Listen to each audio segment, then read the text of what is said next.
wait a minute. See, that's a red flag. There we go. Live and in full effect. Man, Oh, we got dildo sponsors too now, low key. So we moving up in the world. You actually low key right. It does. You know what? I really needed you to speak that into me because it hasn't been feeling like growth recently. So that's good. That's a little bit of energy in the tank. Hey man, like for real, man, you got to give yourself credit because a lot of platforms don't even make it this far. Like, true. This is an exceptional platform. Like, you know how many podcasts there are, and how many of them don't go past like the first year. Yeah, true. Then they keep popping up every day. Yeah, yeah. And the life cycle of the podcast industry is still in its like adolescence.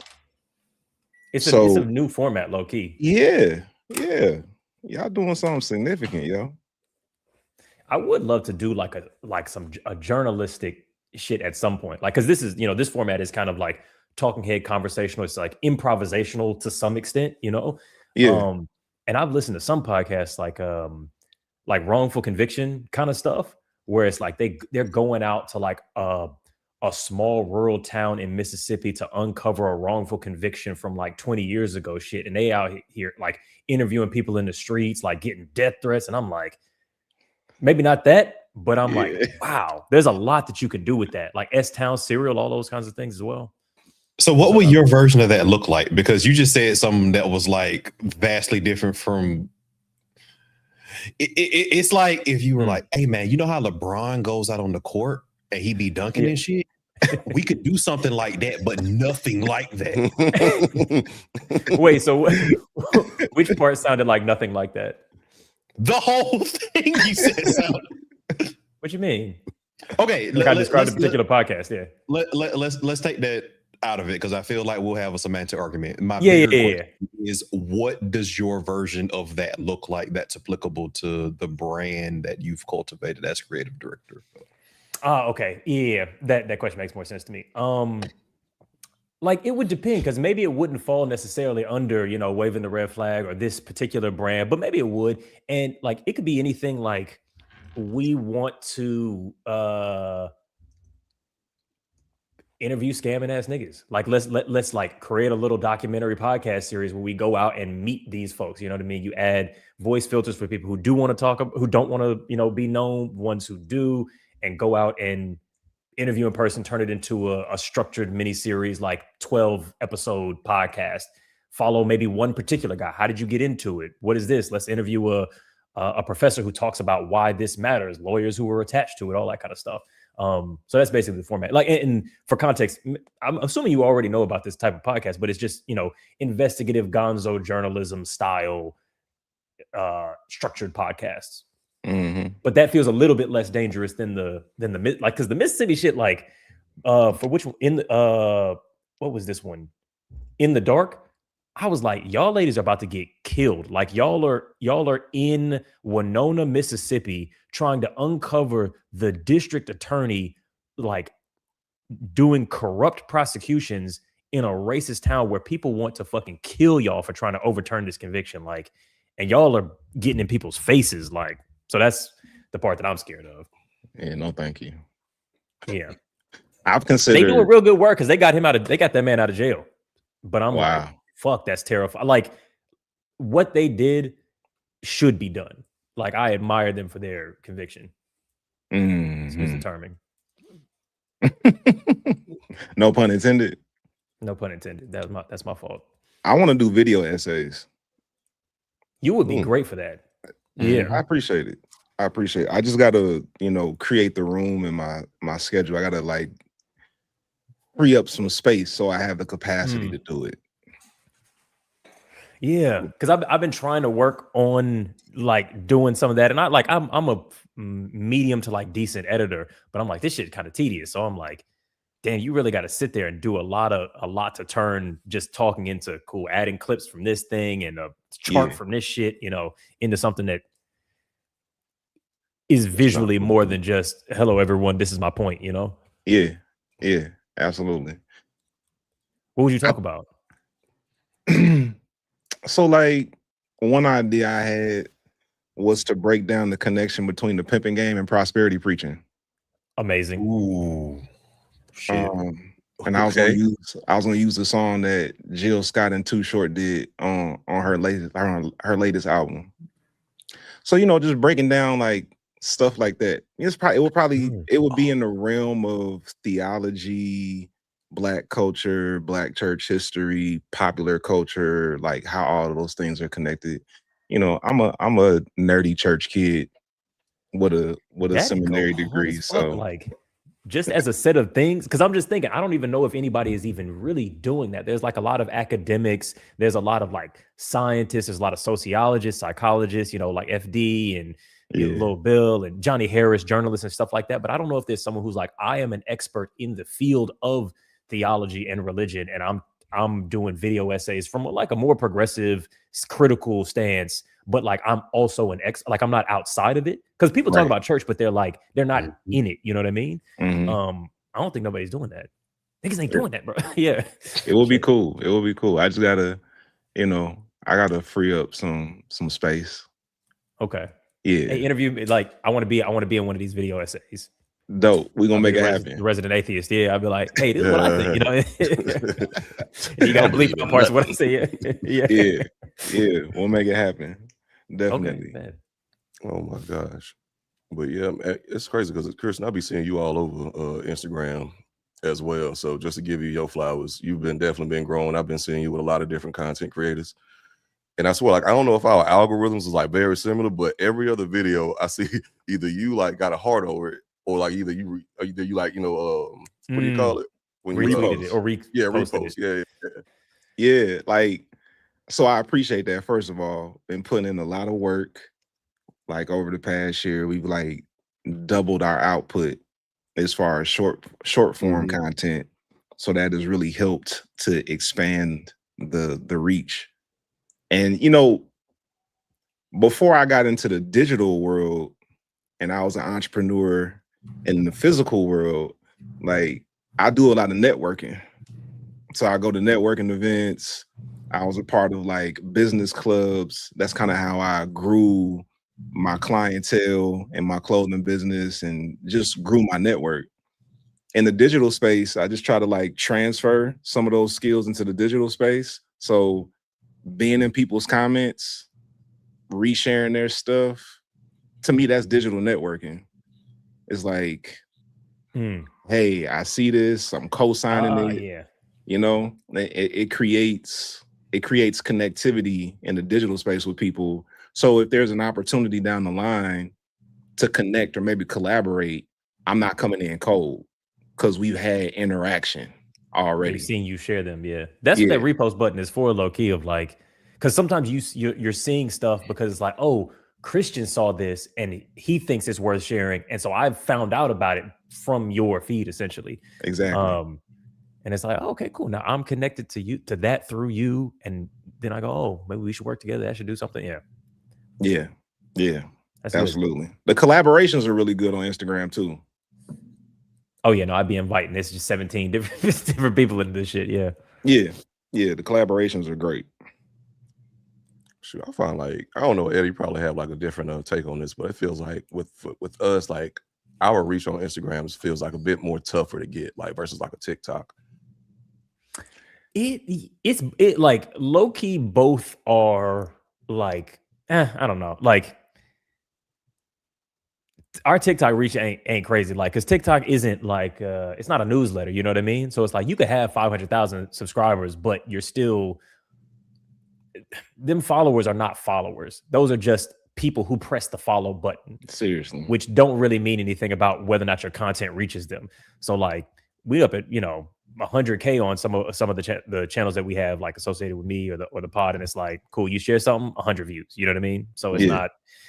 So I would say not much difference. Yeah, TikTok is a wasteland for me. Yeah, wasteland is maybe what it feels like. Yeah, like it's like Book of Eli, because. And I mean, I came up on TikTok. Like that's how I built a a name for myself in the internet streets, and then it went through all of these different changes, and now I just be posting over there and just like maybe like once every maybe like 3 weeks I'll have something that'll do more than 20,000 Numbers. views, but nothing like it used to be. I used to go viral weekly on TikTok. Weekly. I've heard the exec say to Matt Rife one time, it was like, "Oh yeah, we like changed the algorithm to like we're not focusing on comedy no more. Like we're focusing the algorithm to like this other thing." Yeah. So like they definitely have their hand on the button. Absolutely. They just steer the ship somewhere else. Yeah, I had a question though. Would y'all is there any correlation to the dope game in content creation? Probably. Yeah. Like everything is the dope game and or pimping in some way. Yeah. You gotta push that product, find where your corner at, find where your people at. Yeah, absolutely. Like that hot product in these internet streets. I also liken it to like digital content, at least the way that I do it, to the mall food court. So you know how every mall food court got that Chinese food spot where they got somebody out front with the chicken on the toothpick. Yeah, that mango chicken. Yeah. Little sauce, and then people walk by and they taste it and see if they like it. And most people just like grab the sample and keep going. But a few people are going to grab that sample and say, you know what? Let me get in line and buy me a plate. Yeah. And you circle back around. You like, you have that, and then there's that MSG gets in your brain, and you've shopped, you bought some shoes, you come back around and you're like, I have a hankering for something from the East. And then you come back around and you're like, there she is. Thank you. I bet y'all never double back though. That's what the content game is, right? Like all of the free content we put out is like it's a sample. There's always something more beyond what you get on the initial platform. So if you want more, then hey, come over here and support and get the full meal. Because right now you just like going by and getting samples every day. My short videos are samples.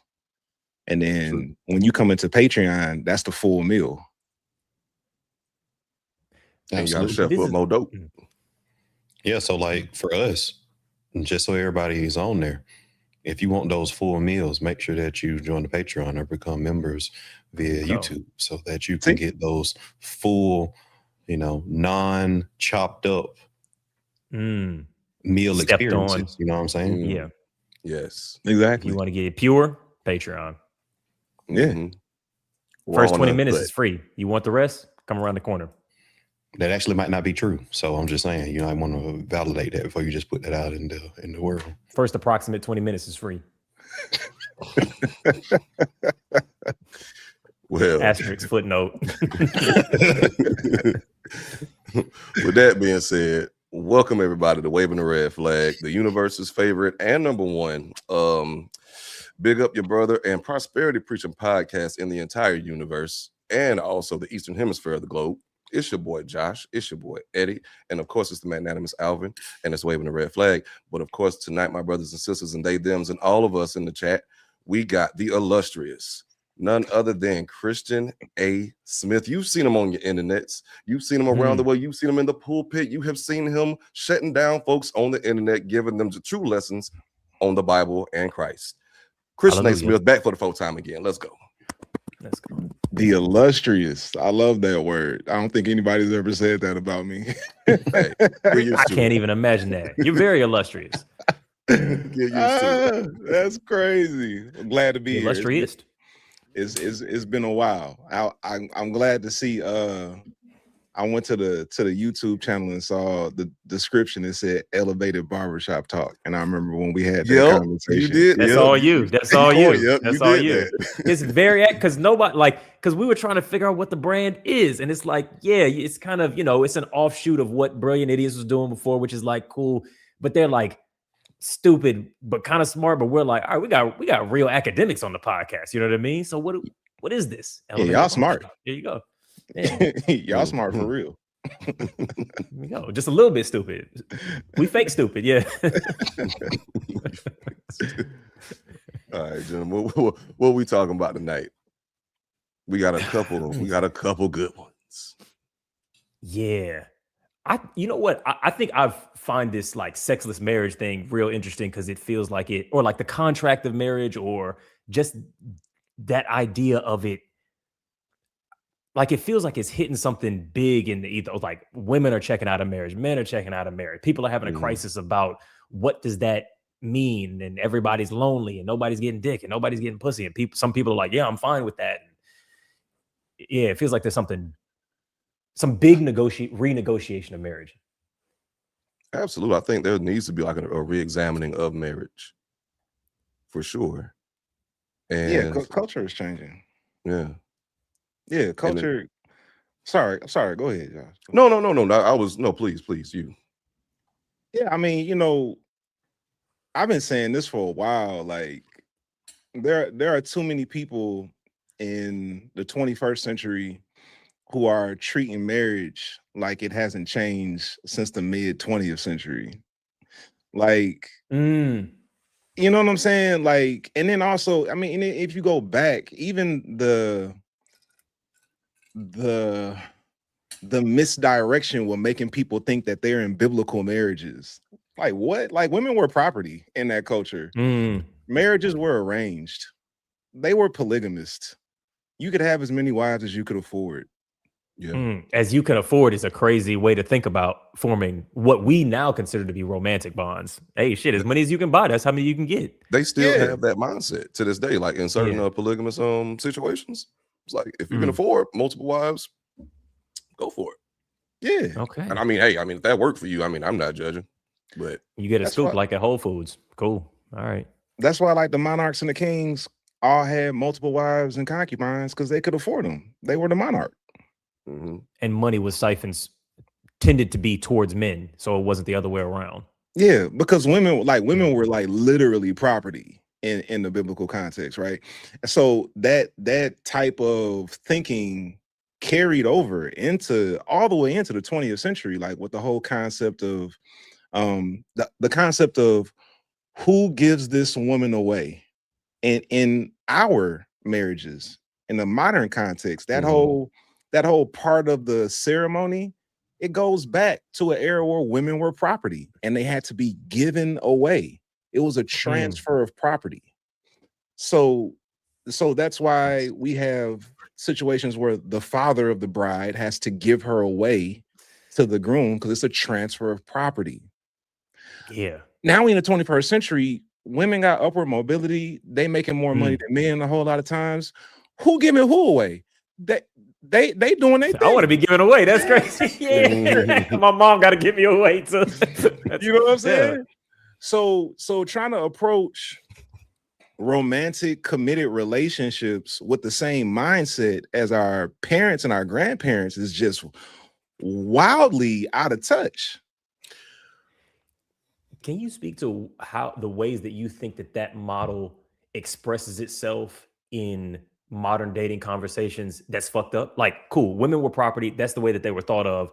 And the way that gets expressed is a man or a woman says this thing. And it's like, you only think that because of the way that this institution was built. Yeah, like I talk to people frequently where it's like a man and a woman in a committed relationship, whether they married or not. Let's just say they're living together and they both work. Maybe they make the same, maybe the woman makes more or less, but they both have full-time jobs. And the man still expects the woman to come home and cook every day. And he's doing none of that.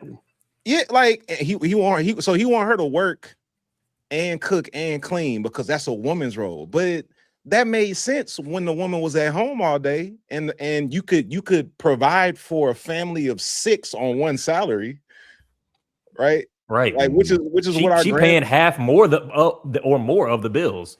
Yes. And then, I gotta sweep too. On the flip side of that, you'll have women who expect every man that approaches them to be able to pay their bills. Like, have you seen the data? Like, niggas ain't out here making that kind of money like that. Like, there's a very, very small percentage of men who can pay your bills. That's a very small percentage of men. But the expectation that, you know, a man is supposed to be able to provide financially, particularly in this economy, is just completely out of touch. So like, that's why the conversations now, I think, would be better fit if they revolved around partnership. Yeah. And I will say that, so I agree with everything that was said. I think the data also suggests that is the course correction that we're in, right? So marriage rates of adults have decreased since the 80s. And I use the 80s as a very specific benchmark, right? Because to Kristian's point, adult women couldn't be full participants in society outside of marriage in the United States until the late 70s. I think people don't realize exactly how recent that is, right? You couldn't purchase a home. You couldn't open a bank account. This was like 74, 76, depending on where you look at a lot of stuff. So going from the 80s, you have a decrease. Like a slight majority still get married as a point of their adulthood, even though it's happening a lot later in life for a lot of women.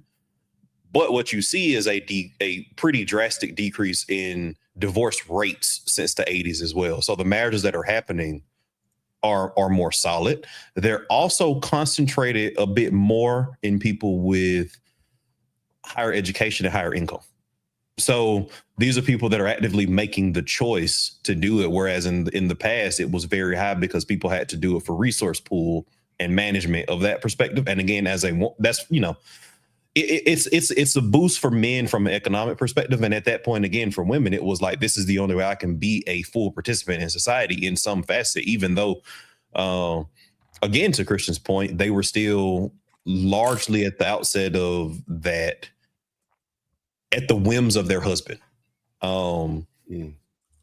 So I do think that we've seen a course correction towards these marriages that are happening, that are more successful, being something that is more akin to a partnership based on the data to support that.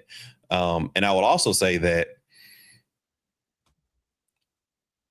what strikes me when I have conversations with marriage, because, you know, like that's where a lot of my friend group is, especially the Black ones. Like they're at the point where like, this is the point where they're marrying. Like that's like, I've had, you know, I went to like, I don't know, Eddie Josh, probably 6 weddings or some shit over like the past year and a half or something. Because that's mostly what you do when you're not on the podcast. Yeah. Yeah. Like that's what's happening now. And the amount of, even amongst my friend group, which trends more educated, which trends more, I'd say middle to upper middle class, the conversations that they have around marriage is crazy because I'm friends with both the men and the women. So like the women will say stuff like, I was apprehensive about getting married because I didn't want to be in a situation where I had to do my high powered job and then come home and cook and clean. And I was like, when did you ever think so-and-so expected you to do that? Did you think so-and-so was going to become a whole different like man? People do though. They do. And I think we can dig into that too. And then on the reverse side, it's like the men would all be saying like, man, you know, I know she's a doctor, but we gonna get married and she's gonna be expecting me to pay out the bills. And I'm like, and that happens. So it's like, and yeah, that's it. Does it feel like they're like when you're having those conversations, does it feel like post-marriage, like, oh, why did y'all think that was gonna happen? Or does it feel like they were correct to be worried about those things?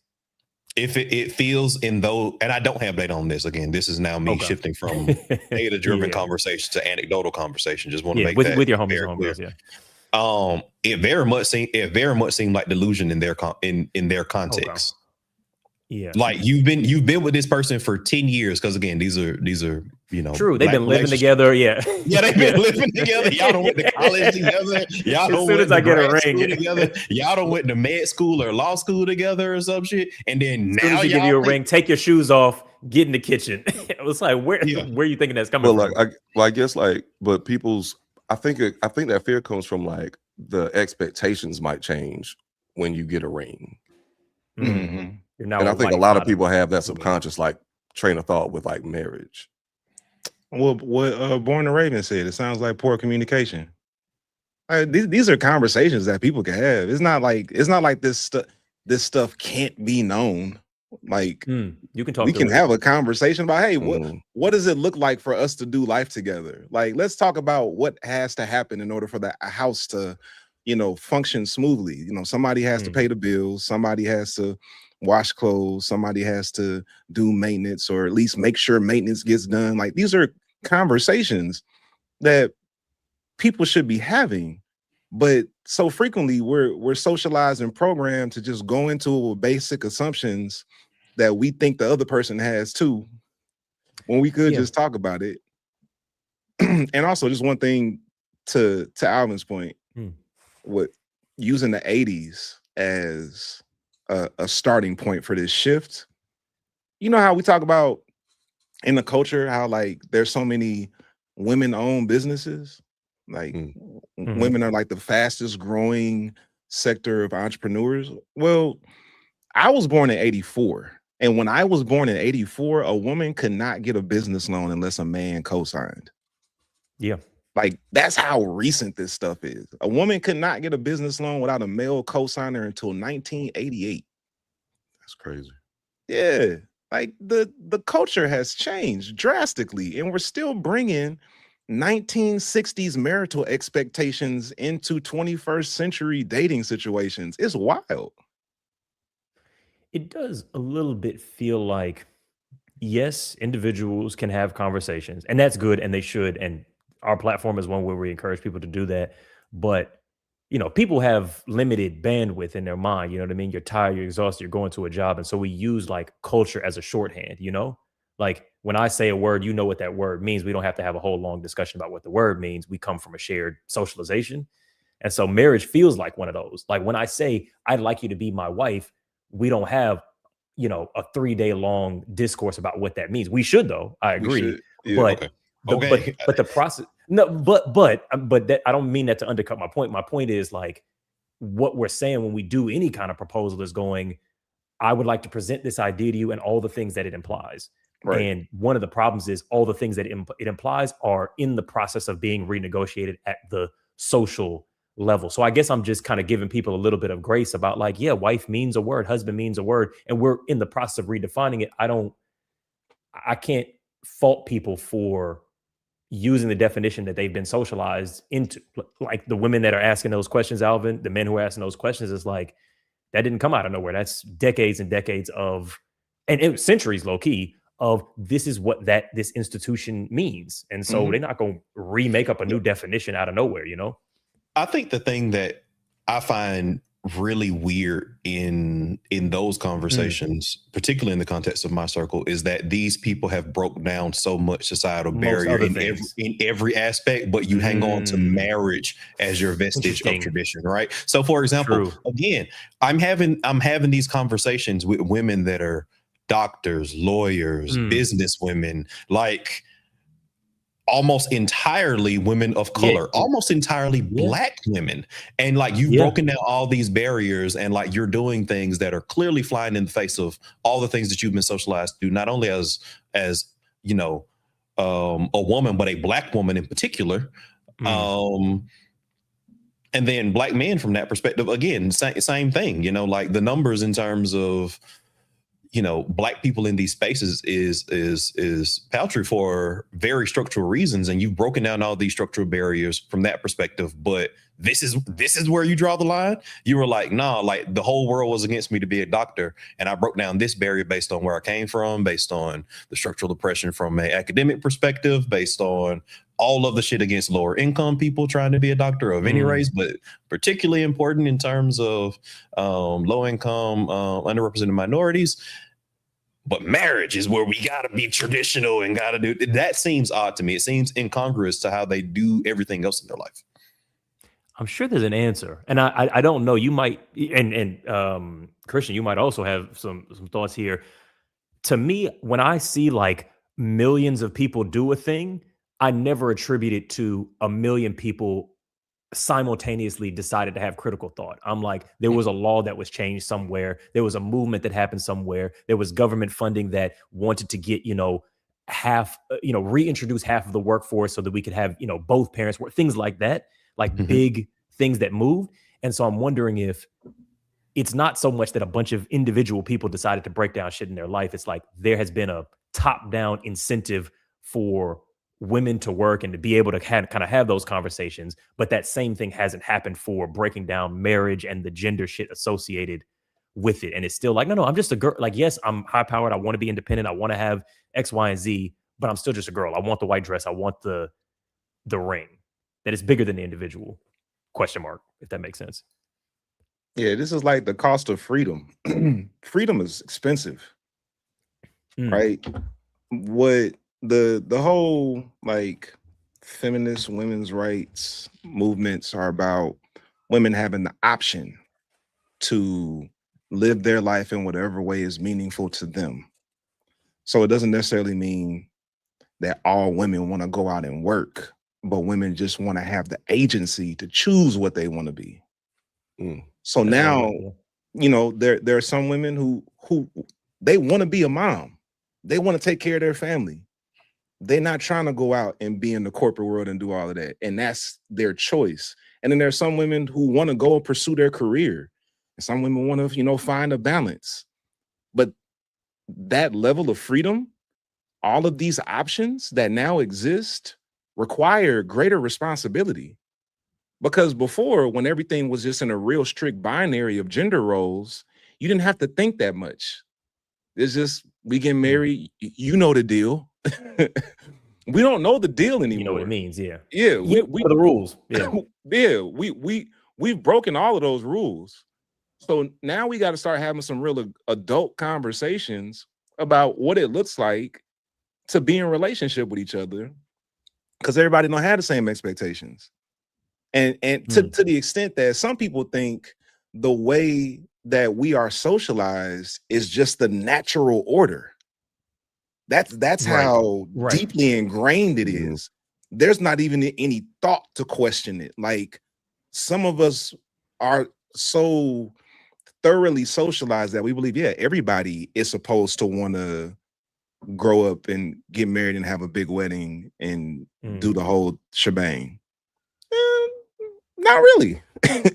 No, you can if you want, maybe, you know. Yeah. But even with the choice stuff, is like a lot of these things that you're like, choose, like there are wrong choices or choices that are in the direction of a particular choices don't come out of nowhere. Preferences don't come out of nowhere. You know, a lot of them are socialized, and there are choices that aren't particularly liberating. You might have the choice to do them, but there are choices that aren't particularly liberating.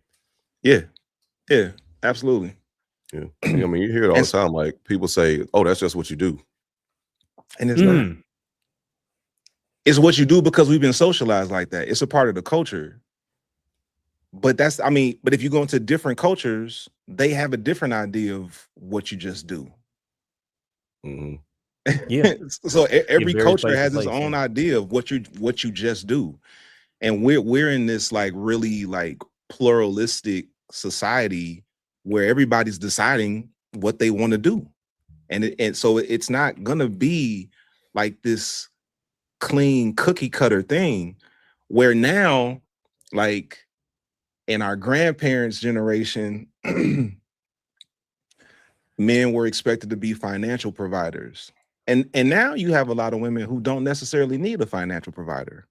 They need somebody that they can connect with emotionally to provide them emotional support. They need an emotionally intelligent partner, which is why men got to catch up and get in touch with our emotions. Because a lot of us are not equipped to be an emotional companion for a woman because we were socialized to think we're just supposed to be financial providers. So I don't need to do all that emotional stuff. I'm going to work like I'm supposed to. Like, nah. Like, now you got to show up emotionally in ways that our grandparents didn't have to show up. So is one of your big ideas on marriage that one of the things that needs to be renegotiated is what it means to be a husband, and to be a husband is to be an emotional provider to your partner in a way that we haven't been socialized to do. Absolutely. And I think about it in terms of just being a spouse, right? Because like in my ministry, we're all across the spectrum of sexuality. And in working with people, what I found is a lot of these interpersonal issues that people have in romantic relationships are not really gender specific. Like the gender roles of society get imposed upon these different relationships, but like for instance, in the lesbian community, there's still an expectation that a stud does guy things. Oh yeah. yeah. We've had those conversations. And some studs internalize you the boy one. that. You supposed to pay. Yeah, like and some of them internalize that, like, yeah, like I'm the man. And then you got some studs that's like, nah, I'm still a woman. Right. So these are conversations that people are gonna just have to have. And it's not so much about the gender part of it, it's about the human part of it, just the human connection. So all of us need to show up emotionally. Yeah. All of us need to contribute something meaningful to this. And it may be that, you know, one partner is the breadwinner and another partner does more domestically. And the gender of those two can be different from relationship to relationship. And in a relationship, it can change over the years. So in one part of the relationship, you know, one partner is making more money, the other partner is doing more at the house. And then that can shift over time and they switch roles. So you got to be negotiating even as you go. It's not fixed like we used to think it was. What do you think those convos look like? Because sometimes people are quite, if I open up the floodgates, and I feel like I've heard this specific kind of thing from women, after digging a little bit, that it's like, if I open up the conversation to certain kinds of things, that's kind of me giving up my femininity almost in certain spaces, or it's just taking a lead in a way that's feels out of sync with me, to where they're like, cool, if I have to have a conversation about, well, what does the next step in our life look like? And it requires my husband to quit his job so that he can take care of the kids or do something in the home while I become the primary financial, provider of the home. Having that conversation can feel, for some people, very uncomfortable. That it's more than just money. It's they're discussing like, fuck, am I still the wife? Am I still the husband? What does this mean? And so they don't even bring it up. And it just operates on assumptions. It's the cost of freedom. If you want that kind of agency, you have the responsibility to be to be intentional about it. So yeah, it requires some uncomfortable conversations, and people don't like uncomfortable conversations because a lot of people are conflict avoidant. So when everything is just like clean cut and you don't have to ask any questions, then you get forced into a box. And some people want to break out of that box. Well, if you break out of the box, now you got to have some uncomfortable conversations. And if you don't want to have uncomfortable conversations, go back into the box or just ruin the freedom that you have.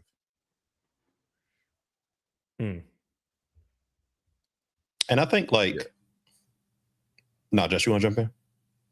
I was just going to say, because Eddie brought up that point when I was thinking about that before, is the conversation aspect and how difficult it can be. But there's also another component of sometimes people don't even know how to have those conversations and don't have the words to have those conversations.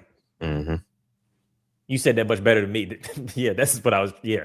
So well. Yeah, there's literature on how to do it. I don't have any resources off the top of my head, but there's definitely literature about how to have these conversations. People are talking about it. You gotta be intentional about romantic relationships like you would be any other project you're taking on. Yeah, true. Niggas ain't reading. Niggas is really not reading. That's literally what I thought of when you said there's some literature on the subject. I was like, well, or maybe some YouTube videos then. Read some TikToks. Yeah. YouTube shorts. I want to see one person talking to themselves in a TikTok going through the techniques. Yeah, but why am I reading about talking? That's crazy. Right. Yeah, but my thing is and again, I think Eddie brought up some really great points, and I think that we can't. A point that I often bring up is when you have these conversations, you can't guard against. You have to guard against both type of fallacies, right? You have to guard against the ecological fallacy, and you have to guard against the individualistic fallacy, right? So you can't say that individuals have no agency in this situation to address these things with nuance, but you also can't bring too much on the individual by discounting the structural like factors from that perspective. So I'm speaking strictly from an individual perspective at this point. I think that a rational person, and I'm not saying that people are always rational, or like we have lots of evidence that people don't operate as rational actors, right? Like the whole concept of behavioral economics is based on the fact that you can't have something outside of behavioral economics because people don't act as rational actors economically, right? So you have to have the human wild card factor in it. But starting from that as a springboard, I have never thought that any conversation with a serious partner was more uncomfortable as a cross-sectional event than the long-term ramifications of not having that conversation and being miserable based on that. Right. So I think about it all the time. That's how I negotiate. That's how I negotiate all these conversations. I do it with friendships. Like, it's gonna be harder the longer I wait. Yeah, it's gonna be harder the longer I wait. How like, and I have this negotiation tactic that I have with how I have conversations and what conversations I have. Do I want this relationship to continue? How much is preserving this relationship at the expense of myself? How uncomfortable is this conversation versus the discomfort I will have if I preserve this relationship and I don't have this conversation? So I'm not going to budge on how I negotiate those kind of things. And from that perspective, I think not having the conversation I think that's why we have, again, in the context of people having agency, why you have those high divorce rates, because people didn't realize that having an uncomfortable conversation up front was probably the better option. And I think that that's how we got to reframe stuff from that perspective. And I will also say from the perspective of a man that has always been negotiating from the perspective of what I lacked. I look at like, and this is, I talked about my journal and how I was very, very ridiculous and mathematical in terms of how I approach relationships, like as a high school student. So this is I would always look at relationships as like, I need to be like deemed physically attractive. I need to be a provider, or I need to be something that adds value interpersonally to a woman. And from my perspective, I always lacked physically in terms of what I thought women want from that perspective. So I was like, I need to make as much money as I humanly can. And I need to fucking be like a person that like cooks and cleans and is like emotionally intelligent, and like you can talk to me, and I need to be well read, and I need to be able to talk to you about like, I need to be able to talk to you about your interests on the fly. I need to know some about art. I need to know some about fucking Love Island. I need to know some shit about like astrology. Astrology. Like if you like tennis, I need to know some shit about tennis. Like I'm like, that's like the anthropology. Performative male maxing. Real shit. Actually, real shit. Like that's how like I pattern like my young life from that perspective, like dead ass. So I do think that tote bag, yeah, I feel it.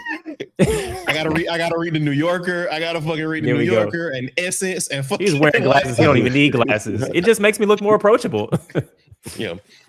I need to read Red Book and figure out what the color of the season is. Like, you know, like some shit like that. Like, so I do think you just put me on some shit. I'm looking at it right now. Hold on. Go ahead. So I also think that, like, again, a rational person that wants to be partnered, also I feel like they should, not as extreme as I did, because I also think that what I did was ultimately harmful to me for a lot of reasons. I think that they should kind of pattern themselves around a person that wants to be partnered. So I think that and I love the way Kristian put it, as somebody who wants to be a spouse is navigating the current market of what it means to be a spouse, I think people need to be doing their things to try to be a good spouse. I think it's all about your market value and increasing that if you want to get what you want. And some people spend too much time trying to figure out how to be a great partner when they haven't figured out how to be a great person. Like, if you're putting all of your attention on who you can be for somebody else, and you haven't given enough attention to who you are for yourself, it's going to put you at a disadvantage, because, you know, that's my theology. Love your neighbor as yourself. So when you find peace within yourself, then you won't be disturbing somebody else's peace when you get in a relationship. When you are secure within yourself, then you won't project insecurity onto somebody in a relationship. And a lot of people neglect the self to try to be a spouse, because you know, girls growing up in church are programmed and socialized to be a wife. What about just being a person? What about who you are outside of whatever other people expect from you? Outside of cultural expectations, relationship expectations, what about your relationship to yourself? Which is what a lot of people just ignore, unfortunately.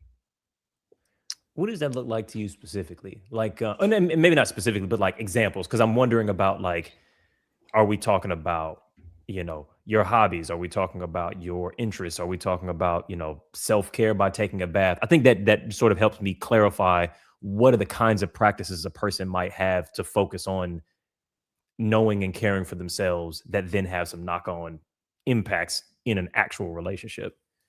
Yeah, that's a great question. The two things come to mind. One of my favorite quotes from Howard Thurman, mystic theologian. He said, "Don't ask yourself, what does the world need? Instead, ask yourself, what makes me come alive?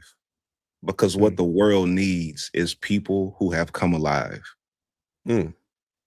So you're asking, what makes me feel grounded? What makes me feel whole? When do I feel most like myself?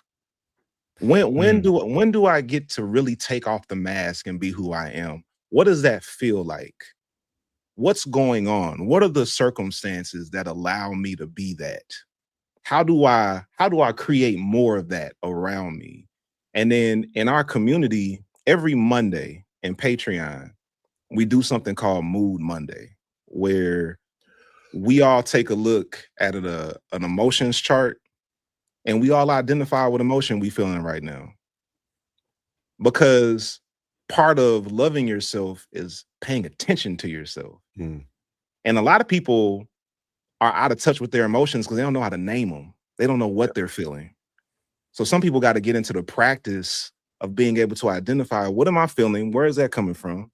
Right? What do I need to do with that? Do I need to sit in that emotion right now? Do I need to give that emotion time to run its course? You know, do I need to move in a different direction? Sometimes I got conflicting emotions, like I'm really happy about this thing and I'm simultaneously grieving this thing.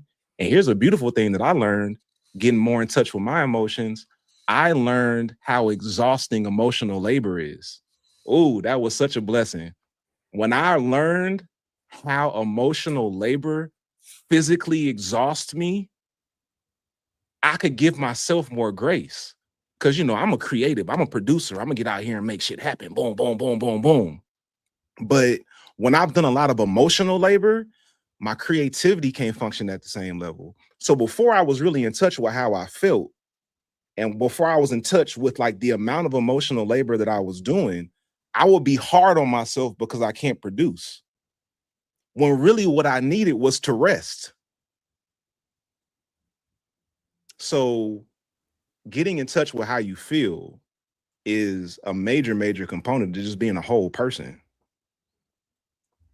Yeah, absolutely. Because I mean, it's all start like, you know, I think you pretty much already said it, but like, you know, it's just self-love at the end of the day. Finding out who you are as a person, having your own identity, your own life. And then, like, I think Eddie might have asked like an example of, like, you know, some examples of what that might actually look like when someone just wants to be, their identity is like, I just want to be a wife, or I just want to be a husband. Like, you know, they was kind of molded into that. And I see it quite often. It's like programming. And I mean, I see it on IG damn near every day, every other day. Like, you know, the girl, I'm thinking of one person in particular right now, but she finally got a man, and Lord have mercy, everything is about this nigga in their relationship. Yeah. And like she was so dead. And I mean, it's cool. Like, you know, if you want to be in a relationship, you want to be partnered, that's fine. But it's like you get to a certain point where it's like, damn, like this is like your whole personality almost. Like everything you're doing is kind of like woman maxing. I gotta have a business. I gotta make my own money. Like I wanna have a man that can do X, Y, and Z, because if I want my man to do this, I gotta be able to do this. But it all leads up to the point of I want a wife. I want to be a wife. You know, but like what after that? More wife, apparently. More wife. Yeah. I wouldn't say That's the anyway. goal. The goal is to be chose. Like, especially if you come out of the church, that's Yeah. you are waiting to be found. That's the theology. A man who finds a wife finds a good thing, and then you get this reinforcement of that interpretation of that particular verse where women are constantly being told you need to be in position so you can be found. So here's what you do to set yourself up to be found, which is why you get a lot of women who won't approach a man that they're interested in. And you get a lot of men who are offended when a woman approaches them like, wait a minute, I'm supposed to do that, right? Because the man is supposed to find the woman. And if you come to me, well, then you found me. I didn't find you. It's like all of this indoctrination and programming have people thinking it's only one way this is supposed to work. So yeah, pick me is a real thing. It's baked into the theology. Come on, pick me. Yeah, like from the outside, that found. Yeah, I can be the one. Yeah, as you say, from like the frozen section of the grocery aisle, like, come on, buy me, pick me. It feels very like when I'm from the outside that I want to be found to do the finding sounds a lot like bought and buying. Like there's this language that gets used that the feminine is defined as being worthy or valuable to the extent of being worth buying. How much money is spent on me? How much money is spent on getting me? How expensive of an item am I? To what extent can I be made into an item? And to the extent that I'm not treated as a luxury item, I'm being devalued. You know what I mean? If I'm not seen as a luxury item, then I'm not worthy. And then the same thing for men is like, I need to be capable of buying a partner. I need to be capable of lavishing this person. And for the people that I don't value, oh no, that's not you don't spend that on that type of woman. You don't put this woman. So it's this same language of to be man is to buy, and to be woman is to be worthy of being bought. And to the points of the many things that we've said, both men and women subscribe to that heavy. Like you kind of break down what certain people are saying. It's like you deeply want to be chosen, bought, found, and your sense of value comes from this like, if not enough money was spent on the wedding, what does that mean about who I am as a human being and as a woman, you know? And if I as a man am not making enough money, what does that mean about me as a man? Or if a woman approaches me, bitch, you think I'm the groceries? I'm the one that's supposed to be put in the cart? No. I do the picking, I do the choosing, I do the buying. Which, it doesn't seem like it works for anybody. And we're having a conversation about patriarchy. And we're seeing how it doesn't really serve any of us. Because we're all forced to perform something that isn't natural to all of us. The patriarchy requires all of us to perform. And you get tired of performing. Yeah. Why am I tap dancing for so long? I'm tired. I don't want to do it no more. Well, that's still damn bad. Exactly. Yeah. Okay. So there was this one thing that came up in this specific tweet. Let me see if I can pull it up, that I thought was interesting because it was talking about sex in relationships. And I don't know what the church says, but I'm assuming they've got lots of stances on this. It just seems like the kind of thing that is always in some way either dictated or shamed or whatever, if that makes sense. So somebody started by saying marriage is not a vow that a man will never again be sexually wanted the way he was while being one. Too many husbands are told to accept a life of reduction, deprivation, polite little scraps. So basically we're just talking about once you get married, you stop getting pussy. That's kind of the starting point of the thing. And in my paraphrase of it. And then somebody says like the future of marriage. So this feeling that marriage is breaking down, or it's being renegotiated, or it's being subverted, or nobody wants to be traditional, but everybody wants to be traditional, hinges on this part of the contract being honored. So this is somebody saying that this sexual mismatch or this not getting sex during a marriage is that this is the cornerstone of what's wrong with marriage. It's just that it's about frequency, not quality. That's what they're saying. Then this person comes in with what I view as a little bit of sense. Women lose sexual interest when they are continuously emotionally disappointed. It is very difficult for women to maintain attraction to men who cause them more stress than their children. It is difficult for women to remain attracted to men that they have to coax into caring about their shared life. I will add a little asterisk that it's not just men, it's not just women, and this applies to different things. But I think talking about men specifically and women specifically in straight hetero relationships is what I'm curious about. And so I'm curious if, Kristian, if this is a thing that comes up often. Yeah, that's the emotional connection part, right? She's in that last post, she's talking about emotional connection. That sexual attraction for a lot of people, particularly women, has an emotional connection to it. Whereas boys are groomed to conquer. Like, we go on the chase, we want to conquer something. And then we conquer it, and then we're taught to like move on. So we're really taught to see girls as like sexual objects. So the emotional connection isn't as important for a lot of us based on how we're groomed. And women are looking for emotional connection. As a matter of fact, the sex is better the more emotionally connected we are. That love nut is crazy. If you can tap in to a woman's emotions, like for real, bro, that sex about to be crazy good. Because a large part of the sexual attraction is tied to the emotions. So if you have men who don't believe it is their responsibility to show up emotionally for their partner, it's going to impact the sexual exchange. And a reason a lot of men can't show up emotionally for their partner is because they don't show up emotionally for themselves. Which is why it goes back to being in touch with who you are emotionally, so you can show up in a way that is conducive for like a strong sexual connection. Do you think that there's like and this is me about to just like riding for / defending, men in some of these situations. Because sometimes the language that gets used is like, everything was good. We were fucking good. She liked to fuck me. I liked to fuck her. And then somewhere along the road, she got bored with me, or she lost attraction to me, or, sometimes it's like, there's this language of she decided to stop fucking me. But that's like, people want to fuck. If somebody decided to stop fucking with you, they stopped wanting to fuck you, which is a different thing. It's not a job that she's doing. It's like she wanted to fuck you at some point and stopped. I just wonder if there's more than just is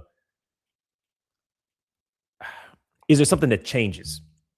Is it that like early on women were having sex that they felt obligated, like early on in the life cycle of a given relationship, were having sex that they felt obligated to, and they actually, that this problem, the kernels of it existed very early in the relationship? Or is it that something changed across the life of the relationship? All of the above. I think that's my question. All of the above.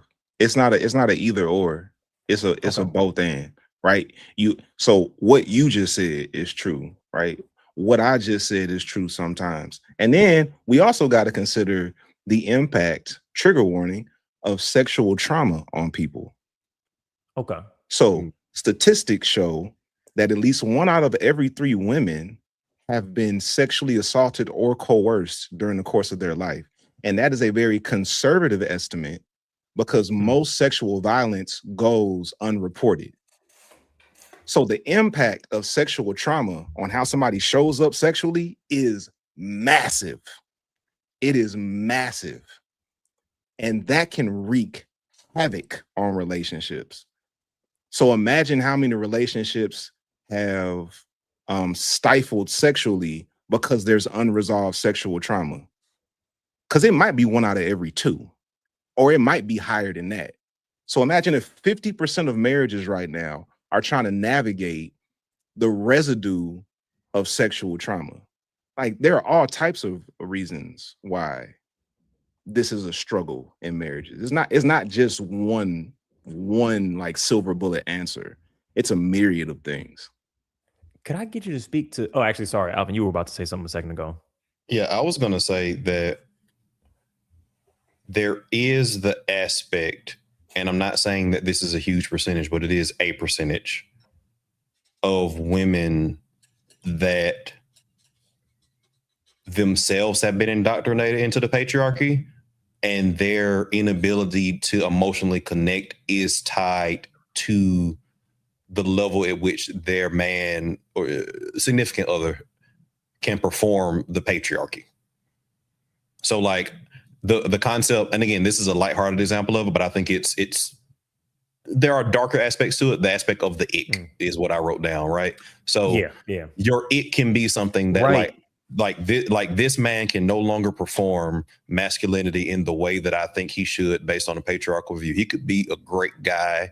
He could make me laugh. He could be a good father. He could be cooking and cleaning and shit, because as I will continue to say, Black men do that better than everybody else. We're not good at it. As my we're the boss least would say. worst. Yeah, that's just because you're better than everybody else, that doesn't mean you're good at it. But we're better than everybody else at that kind of shit. So we can hold our own relative to the field. We aren't good at it. We should do better for sure. But if a person gets into a situation where you hear these stories where like a man loses his job, and then what that does, and how you think about like who he is as a man and how that impacts the emotional connection. So I do think that to the larger point, we've all been internalized into that patriarchal like framework that has informed everything from a religion, from, you know, obviously the economic system, obviously to the nuclear household, where I think that some of those things come into play even outside of a person just being an emotionally unavailable or stunted person. Because I kind of almost want to run through a few of these and kind of see what like interventions as a faith-based, you know, you Kristian, to me, you kind of feel like you're sort of like a relationship advisor to people in the way that they move through the different relationships that they might have in their life through a faith-based lens. But correct me if that feels incorrect. I mean, you know, I'll share what insight that I have. I don't really consider myself a relationship advisor, but you know, I got enough lived experience to know a few things, and just understanding a little bit about like emotional health and mental health, and how religious indoctrination impacts the way we move through the world. So, you know, I try to, I do what I can, but I definitely wouldn't. I wouldn't label myself a real. Well, let me put it softer. I feel like you have takes on how people might apply faith to their relationships. Maybe is what I'm trying to get. Oh yeah, at. absolutely. Yeah. So like I've got on this list, like why do marriages turn into a like we're two roommates, you know, who don't like each other. I want to fuck my wife, she don't want to fuck me. The dishes are where everybody's mad about the dishes, all that kind of shit. And one of them is like the concept of the ick, which is the man, the expectations of sort of hegemonic masculinity on the man become increasingly impossible to maintain across a marriage. It's like, yeah, you were attracted to like a man, he was a guy and he was hot and he was a perfect, you know, combination of things as he was performing early on in the courting. But it's like, yeah, but then you married a human and you didn't get a husband, you got a spouse. And as you get to know this guy, yeah, he's kind of corny, because everybody kind of is. And he became less attractive over time. And that feels like it's, you know, whatever percentage it is. But that's one of the things. I think I agree with Alvin on that. Then there's the men aren't socialized. Number two is men aren't, you know, emotionally even in a position to be able to show up. So early on, there maybe isn't the expectation. Then it's like, y'all get married, y'all get in a relationship, and it's like, I want a partner. I want somebody who shows up for me, who thinks ahead of time about the things that I might want, has a hot water bottle because my stomach is hurting, I got cramps or whatever, and, you know, has made me a cup of tea. Just, you know, is thoughtful. That degrades over time. Maybe a man stops caring, sex dries up in the same vein. And then there's actually, the sex was never really that good to me. I was doing it early on because that's what you're supposed to do. And now I feel free because we're married and I'm tired. I'm a grown ass woman. I never really wanted to fuck you that much. We were never really that in sync. And I suspect that that's some percentage of these. I feel like those are the three main ones. I don't know if I missed any, but I'm curious if you've got specific bits of wisdom that you might have people apply to each of those three different kinds of scenarios where the institution of marriage results in people not fucking how they want to, essentially. I add also the bait and switch. Some people just some people just give you their representative until they lock you into a commitment. Like that's a real thing. I think that kind of falls to the ick and the emotional one, which is like men are pretending to be emotionally available, and then as they get more share in the pussy, where they feel like, oh, I already got this, I don't got to earn it no more. They draw back on that, in the same thing of the performance of masculinity, where it's like, fuck, I feel safe with you, so I feel like I can be a person, not just a man. And then now you've got the ick or whatever. Those both feel like that performance. Yeah. A lot of communication is where I like always stress people put energy. Like it has to be ongoing communication, like talking about how you feel, how something impacted you, and not just like negatively, talking about the stuff that you like. Like I really, really appreciate when you do this. I love when you do that. Like keep doing that. Or this doesn't really sit well with me. Can we think of another way to handle this? Or this thing that you do, it impacts me in this way. But these are difficult conversations. Mm-hmm. So what I try to recommend people do, if you can, put it on the schedule. Like just have a check-in. Like let's have a check-in every so often where we just sit down and talk about what we appreciate about each other. Like what's the stuff that stands out? Tell me something. Love letters. Yeah, tell me something that I did that you really appreciated in the past 4 weeks. Tell me something that I did that got under your skin a little bit. Because if you can have these conversations, I just think it was funny how last week. I like that. But if you can go into these conversations intentionally while your emotions are regulated, it allows you to have you're not coming in more hot. productive. Yeah, you're not coming in hot. You're not having you're having a more productive conversation. But if every time you talk about something that bothers you, your emotions are escalated, it's not going to be as healthy of a conversation.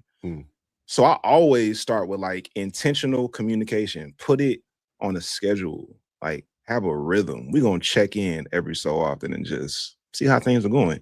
And you'd be surprised how much people struggle with that. You would be surprised how difficult it is for people to sit down and have an intentional conversation about how things are going. One of the things that feels hard as fuck to do is like the emotional one of being like, hey, I feel like you're not intentional. That makes me feel like I'm having to mother you. And that makes it feel harder for me, for my pussy to get away from you. Like I'm just being straight. That feels a little bit easier than, man, you were playing pool and you missed a shot and it just made me feel like you was a corny nigga and I don't want to fuck you a little bit. Like, how do you have a conversation about that? That feels, having a conversation about the ick or renegotiating that seems hard. I'm not going to say impossible, of course not, but that does seem like a difficult combo to have. I mean, you know what I'm saying, right? Like, you know what I'm getting at? So give me the ick again. Clarify. You said you hit a terrible shot on the pool table, and now I don't want to fuck you no more. That seemed kind of extreme. Yeah, okay. Because I was using hyperbole to get my point across, but the idea being that like there are little. So the concept of the ick broadly, just for the audience, and clarifying what we're talking about, is that there are these little sort of performances of masculinity that can kind of cause this little weird bristle that women kind of express, where it's like, oh, you kind of like you tripped, or you skipped, or you held your nose when you were diving into a pool, you wore a shirt when you got into a pool, just little missteps of masculinity that kind of cause the ick. And the idea that Alvin was expressing is that sometimes those add up in a way where, because a woman's been indoctrinated into patriarchy, as he put it, you're like less attracted to him because his humanness has come out, in opposition to this hegemonic masculinity that can't be maintained across a relationship. And that causes that attraction and that spark to drop off. And there's tons and tons of TikToks of women listing their, icks of, oh, he did this little thing or whatever. One being an example of, missing a pool shot cornerly is why I gave that example. And then it's like, oh, that was just a little bit, damn, am I married to a corny nigga? Like that, just that little bit of ick. Yo, that's hilarious though. Like for something like that to be so detrimental, You've seen these TikToks, right? Because these are like a very popular format of things. Yeah. I have, like, what's something that somebody did that made you like not want to have sex with them anymore? Like something, And it'd be some it'd be like small something little petty. Yeah, right. I've seen those. There we go. I mean, hopefully, before you get too deep into the relationship, you would see that. Are you saying like people seeing this after they get married? 100%. I think that's core to my stance, and I think some of what Alvin said. One of the issues that I think is, and this is everybody, gender is a thing that we perform. And so as you are partnered with somebody longer and longer and longer, you will see more of their human self. There is no motherfucker that's cool 24/7. There is no motherfucker that don't trip, that don't snore, that don't Maybe fart, and they Josh. sleep a little bit. Maybe Josh, maybe Josh, but outside of that, I don't think it's anybody that's cool 24/7. They vomit when they are drunk. You know what I'm saying? They get confused. One of the ones was the ick was when he wakes up and he's a little bit confused for a second when he first wakes up. That was. And we all understand what that is. It's like there's something about, as a man, being in a state of not being prepared to fucking take on the day that feels a little bit emasculine in the way that we're taught that thing is. And those are the things that you discover years into a relationship, because what gender is okay, I got to hold on to being a man so that she can be woman. So I got to hold on to that. But that shit get heavy. 20 years in, you're like, all right, I've been doing this every single, you know what? I'm gonna cry for the first time in front of this woman is one of the more healthy examples of this. But yeah, you let shit slip. And so here's another thing, because like if you with somebody and everything's going well, and then like one day they get up and they a little confused, and now you think they corny. if that's a deal breaker, then I guess you got to go ahead and break the deal. But it's not a deal breaker. It might just make you not fuck them as much, and then they start having this conversation from this tweet. That's the situation. It's more in between than that.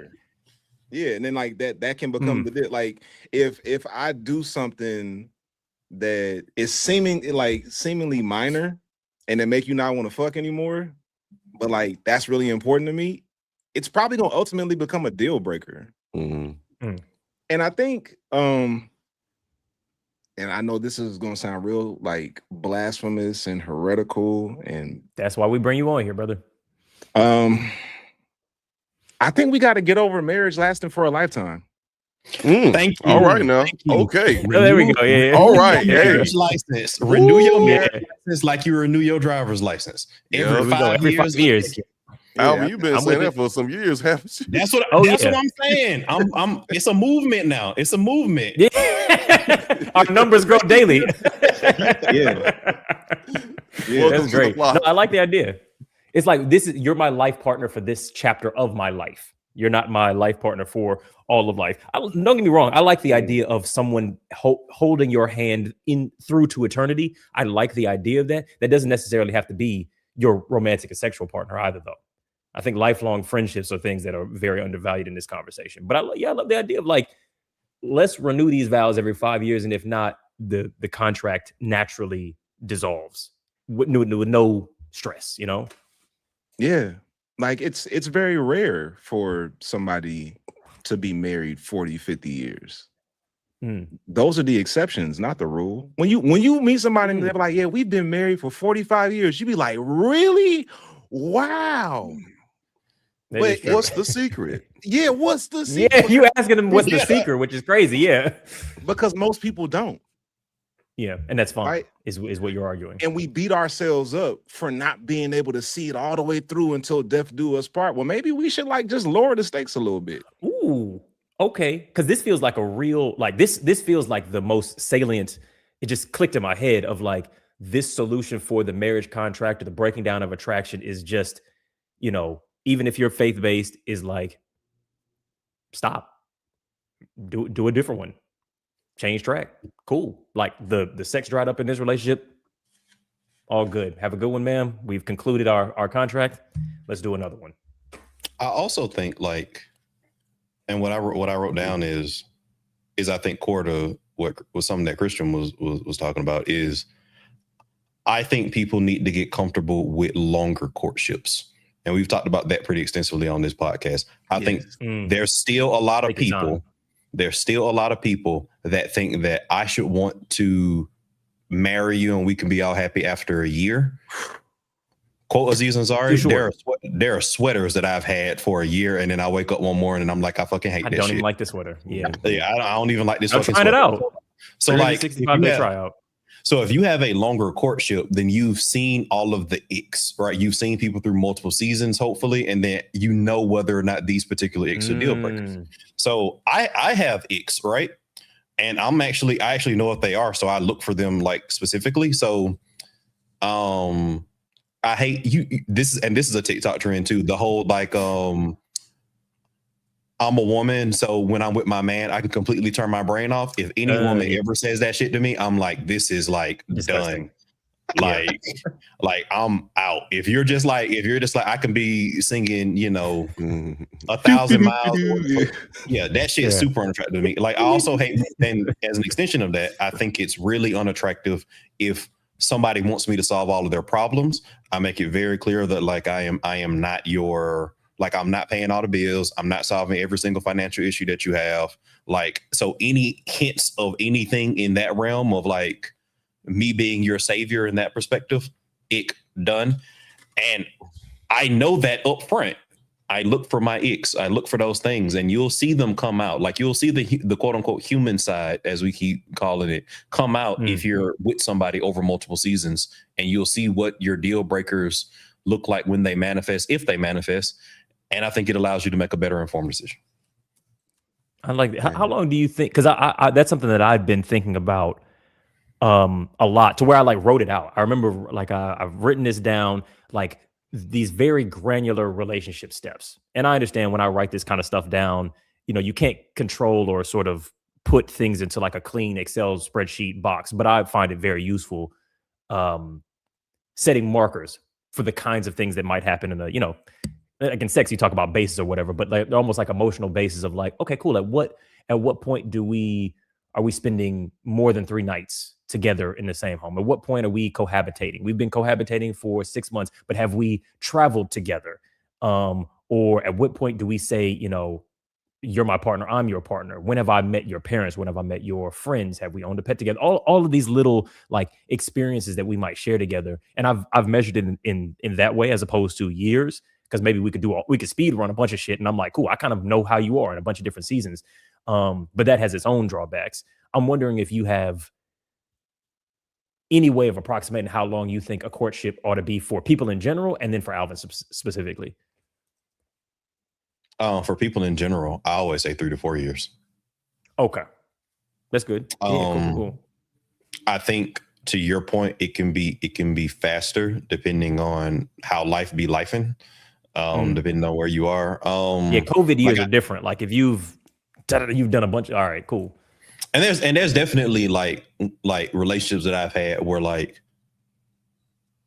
and I'm saying this as a notoriously like slow mover in relationships where like things have happened like really fast. So you see a lot of stuff like like fairly quickly, and I think a lot of that was like living with women. I think you see a lot more than like simply dating them. And so I think you can speak around some stuff from that perspective. But I would say for me, like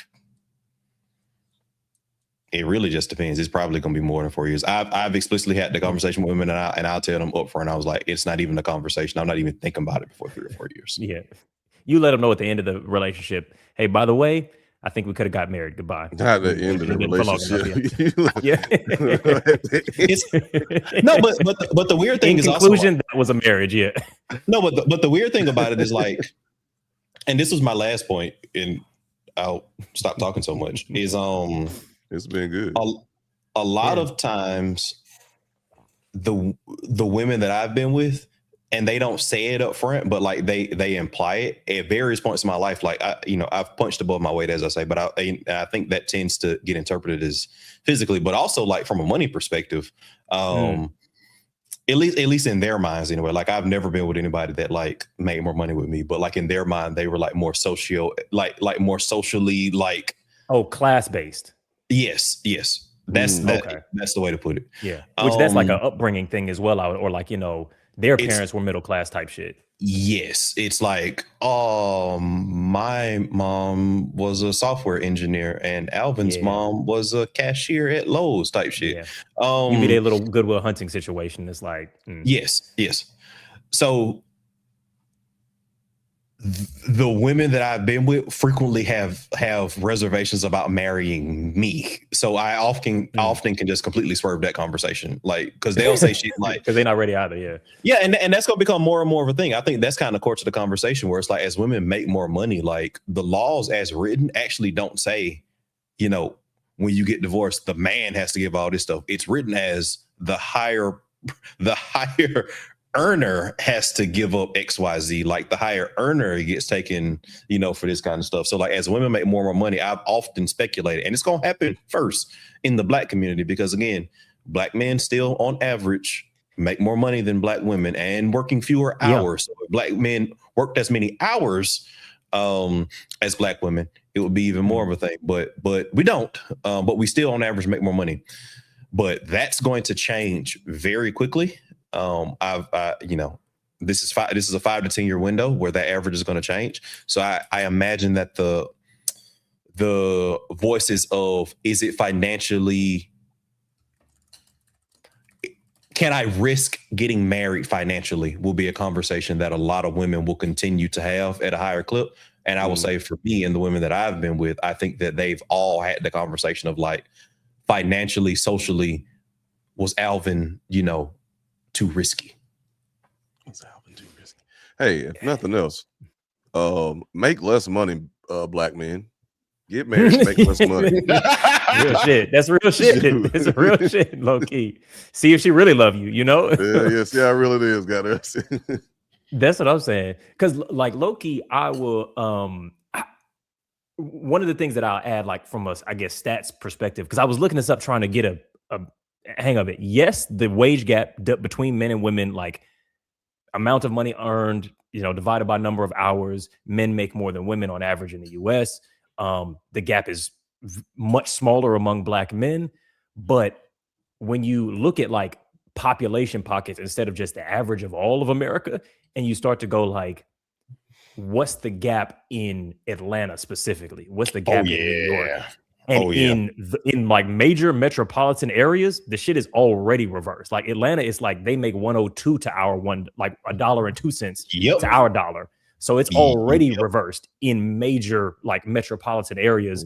And Atlanta being a major big Black city. So this is already a thing that people are already experiencing as their lived reality. Like I say this as a man dating in Atlanta, every woman that I dated made more money than me, but that's because I was a bit of a bum. But I think that that's a reality for lots of people. I love how you never like shy away from that. It's almost like a badge of honor. Like, he said that shit with pride, like, man, because it really mean I'm bad, low key. Like, I mean, so it is, yeah. I mean, you was a bad bitch, man. You know what I'm saying? No, don't let nobody tell you no difference, my brother. That's all. I just gotta let y'all know. You know what I'm saying? I get bought. You know what I'm saying? They put me in the cart. Throw them in the bag. Yeah, we go.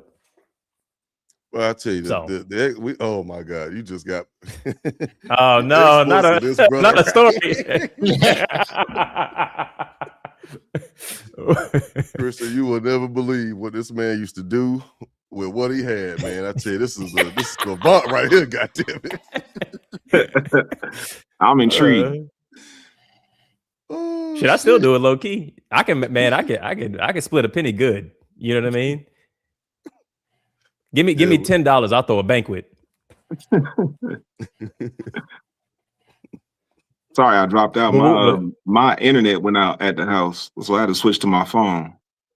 Oh, good. Yeah, no, we saw. I shot you a little email, but what we were basically just talking about was the idea of marriage having to be renegotiated as the gap in wage decreases. And Alva started talking about like, oh, we're going to be in positions where women, spouses who are women, wives, will be in positions where they've got to pay out alimony because just the gender to money thing will become more and more decoupled over time. And I brought up the fact that for many metropolitan areas, that gap has already reversed in the direction of women, where like in Atlanta, women make, like $1.02 to our dollars. And it's a black city.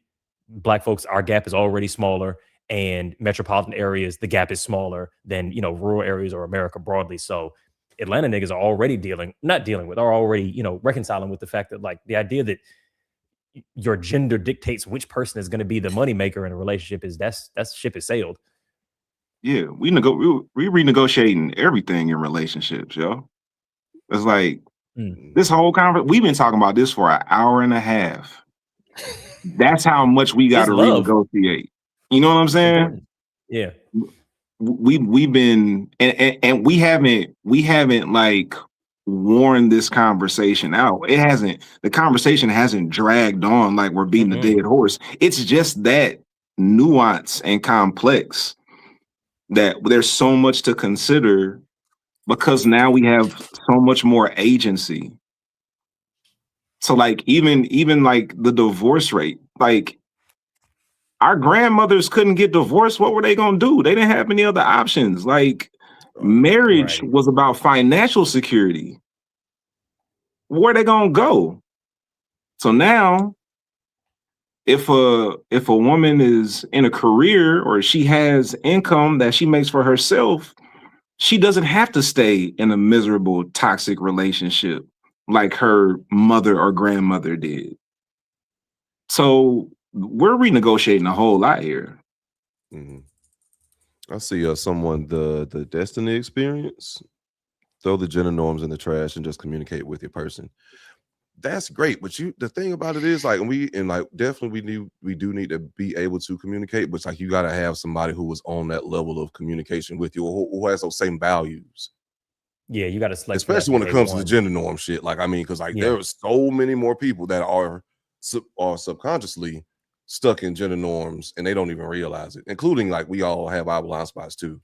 But it's so difficult. Well, one of the difficult aspects of it is having someone who actually shares those same values with you to be able to have those tough conversations and it actually come out well, or when you guys like understand each other. You know, it might take a day or two, but still, you know what I'm saying? Like, it doesn't become like a big thing. Y'all actually got through the tough combo. Yeah, and whatever you looking for, you just need to be clear about that. If you're really big into gender norms, there's somebody out there who's into them as well. You just got to be on the same page with that person. Like, but you got people who like, I'm in the gender norms, so whoever I get with, they just need to get with that. Nah, like you need to have that conversation. If you a man and you want to be a financial provider and you looking for a wife who is going to cook and clean and have your children, there is a woman out there that wants to do that, but you can't impose that on every woman that you encounter. That's not realistic. Yeah, absolutely. Says not gender norms being a kink. Some people get off on that. If you dissect some of the shit that people be doing in their bedroom.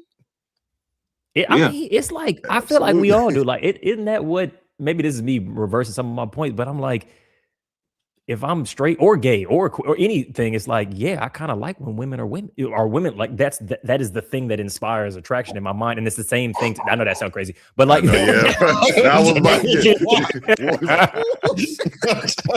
boy, you was about to set the left streets ablaze, nigga. No, I said exactly what the fuck I said, but I didn't mean what people tend to mean when they say that. But not something that far off. Like, I'm attracted to the gender that is women. You know what I mean? Like, that's by definition a thing that's different than me, and women are attracted to the thing that is a man, whatever that might mean for them. So it's like, however much you might dissect it, it's like you can't dissect it to the point to where we're both just gray, genderless blobs. You know what I'm saying? Even that would be a preference, you know. So what do you like? What do you like about feminine women? What do you like in particular about them? The list is long. Like, you could just go to like the most basic animalistic level of just like the female form, titties, ass, hips, face, the way that their faces look relative to ours, the way that their hands and feet look relative to ours. Like, that's you're that form of human being. It inspires a thing in your mind. We're all, you know, straight men in this podcast. We know what that thing that I'm talking about. And then beyond that, there's also Then there's the performance of gender, which I think we all respond to, where it's like, oh, wow, you're so flowery and elegant and you smell like whatever fucking perfume you picked. And that enhances this thing even more.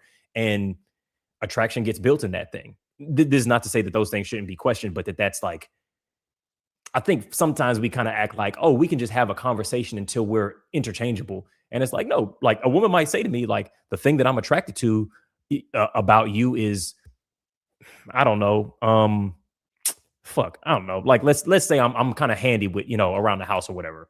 I find that attractive. When I watch you fix some shit, that inspires something in me that makes me feel attracted. And that's like, okay, cool. That's gendered, and you're attracted to the gendered sort of like flavor of that thing. But I'm comfortable performing that thing. That's fine. I'm okay with the fact that you're attracted to that. Or like, if we're talking about a young MA and the shit that she was talking about on Shannon Sharp, it's people who are like, I'm attracted to your grill and your fitted cap and your watch and your rings and the way the shoes that you wear, because it's a certain performance of masculinity that inspires something. That's what I'm getting at. Oh, sorry, that's to answer the question. Yeah. Nah, that I think that's important to name that. Because when you name it, then you are clear on your expectations, and you can be clear with the woman that you're dealing with, right? There are certain aspects of femininity that I really appreciate that aren't going to be as important to somebody else. Like some men think it's masculine for women to cuss. Right. I'm not one of those guys. I like when my women cuss. But that's a conversation that might have to be had, because like some women will cut down on their use of profanity around a man because some men don't find that unattractive. Yeah. I like when my women fart around me. Some men wouldn't want it. Oh yeah, some men find that shit. Oh, how could you? I mean, it's like, bro, like being human, like be comfortable. And it's not like the do it smell different itself. I don't want to. It's not like does it smell like, oh, that's a girl fart? No, I'm not into like, I don't have like a sniff. No. You know what I'm saying? Oh, okay. Well, no, okay. It's just like it wasn't a crazy question on my part. You said it. I didn't take it as a crazy thing. I was just okay. I was just funny guy. I'm just fucking with you, dog. It's good. Oh my god. But no, like, it's just like being human, being allowed to be yourself. And like, shoot, niggas be having a fart. I'll be having a fart. Like, goddamn, like, it's natural. Shit, let it out. Fart, pee. I feel that. Be yourself, baby. Let it out. But if you funking up the whole room, and vice versa, hey, we might have to talk about your diet. We got to have some decorum. Yeah, we might have to discuss that diet.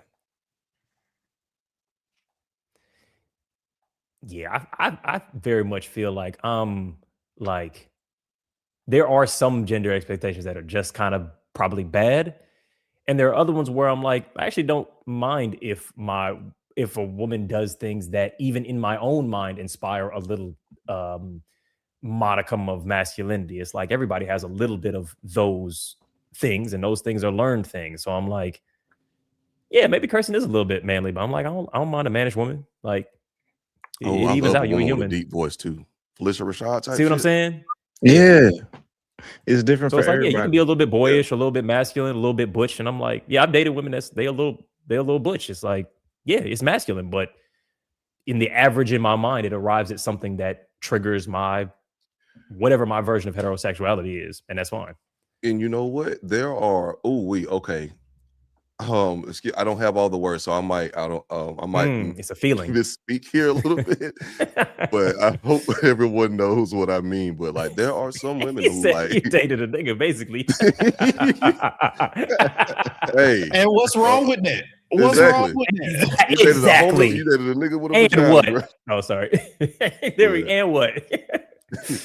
It is what it is, yo. Well, yeah, but just to go based off of that joke, we just like, you dated a homie basically, or you dated a nigga basically. It's like there are also some women who look like their fathers, like the female version of their father. Yeah, and they be bad as fuck. Like it's like, yo, it's like something. Big Daddy, like, I kind of see. Yeah, you was cooking, father. I kind of see what you did there. And like, it's one old cat told me, he was like, I like. Damn, he used some, like, the words that he used to describe it was not PC at all. Go ahead. I think it was like a woman. I think he might have said something to the effect of like a woman that kind of got like that dog. Are they all gay? Oh, gay? What confusion? I kind of know what he's talking. I kind of know what he's talking about. Oh, that's hilarious. Yeah, like yeah. Kind of get it. I knew it. Yeah, I know exactly what he's saying. I thought it was funny. Yeah, and he was like, and, you know, sometimes he was like, yeah, man, and this is a big ass nigga too. Like, I mean, tall, like, Yeah. He was like, yeah, man, that shit attractive, man. I mean, I like that shit. And yeah, like I know a couple women was like, oh, I see what he mean, but like I see what he means, but she's also very feminine, like very effeminate, like, you know, a woman's woman. Yeah. So like, I know we getting gender, like, you know, but yeah. Did anybody? So anybody on here watch Snowfall other than me? I can't get into it. I don't like the Denzel impersonation. Sorry, but continue. I fucking love Snowfall. Yeah.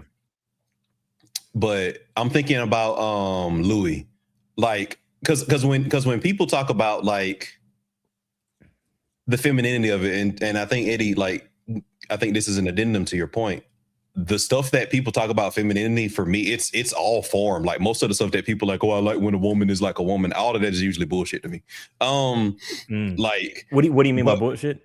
Or maybe you're about to say. So for example, like people like, oh, she needs to smell flowery. That means nothing to me. Oh, she needs to be soft and all this. Everything that people describe as soft. That doesn't trigger those things for you. That doesn't trigger.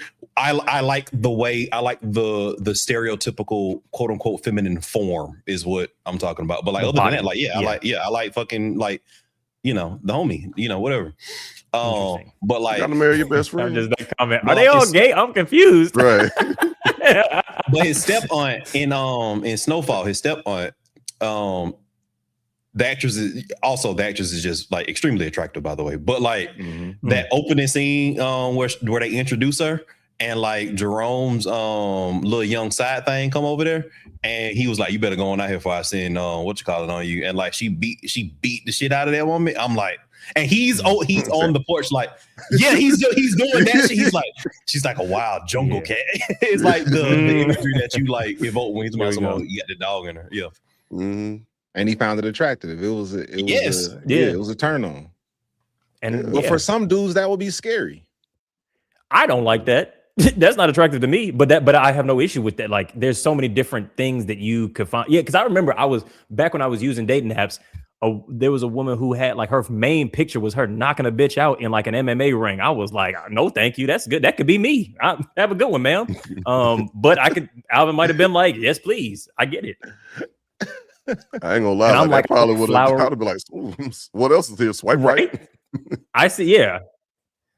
So there's a million different and you know, like, because women always talk about I like boys that look like girls that look like boys, or, you know, type shit of, you know, masculinity with little bits of recursive femininity, like wrapped into it. Your Harry Styles, your Princes, your Mikes, your Lenny Kravitz, that, you know, that masculine with a bit of feminine folded into it. It's like, that's kind of how we all are.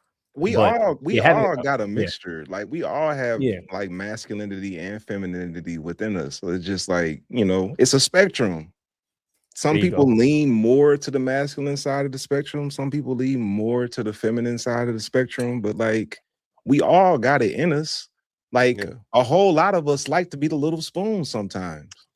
Who gotta do it at least some of the time. Come on, God, yes, yo, little spoon me every now and then. Okay, it's just, you know, it's just different things. and I think the question of like, are they gay, just kind of points to how the binary works. That's so good. Super fragile. Like, if you don't, like, you know what I'm saying? Like, if you don't show up a certain way and like have a very strict set of likes, then you gay.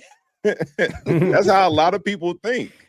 So everybody gay, because I guarantee you, nobody, if you don't ask them enough, like if you ask them enough questions, it's some little gay shit in the shit that they like in the opposite gender. Yeah, and that's cool.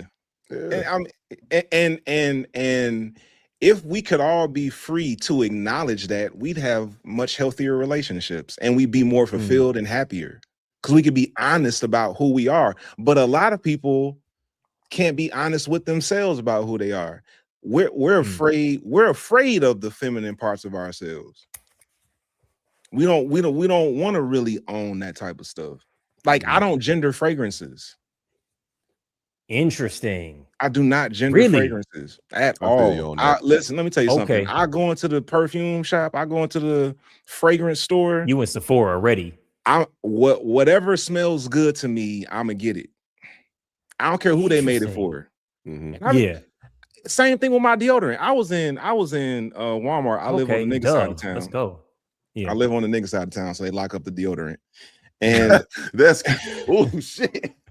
So you got honestly just let them have it. Like why we let's not why we keep being funky. Like just it's fine. Exactly. So you know, I called over one of the employees to help me get the deodorant. I use Secret.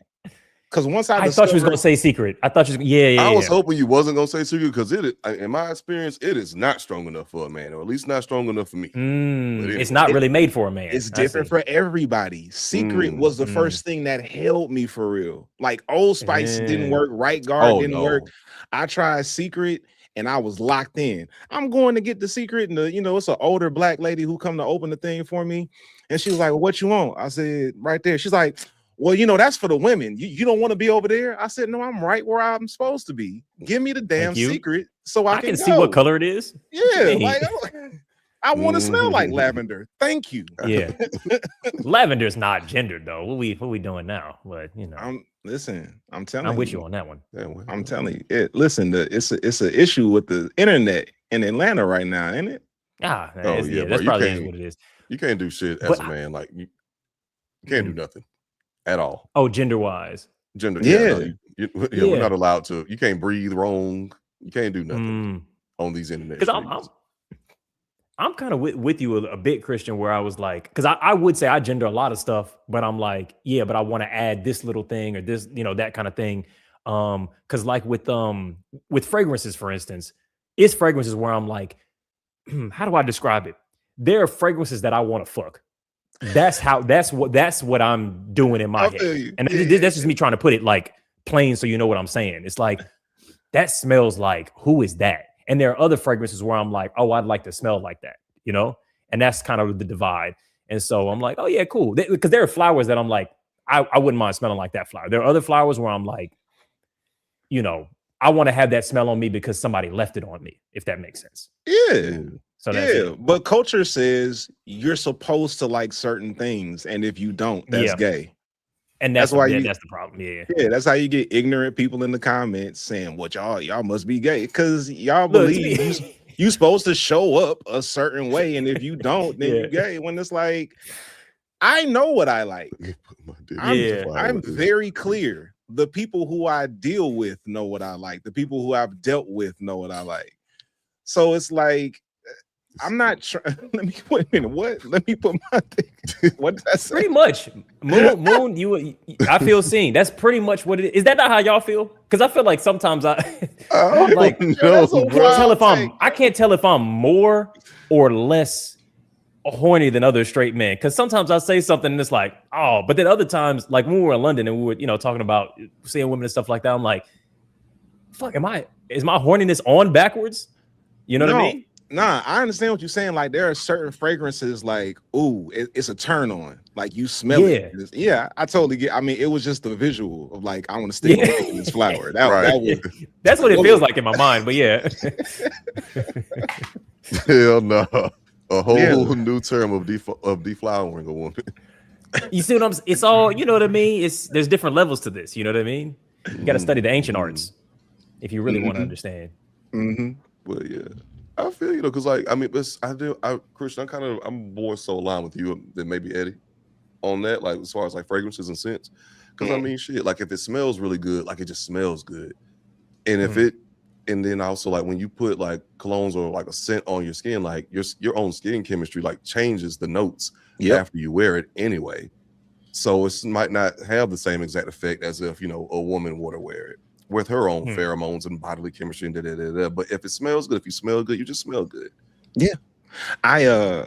My favorite fragrance is actually a perfume, and I wore it to a family gathering, and one of the older women in my family, like friend of the family, like hugged her, And she's like, "Ooh, you smell good."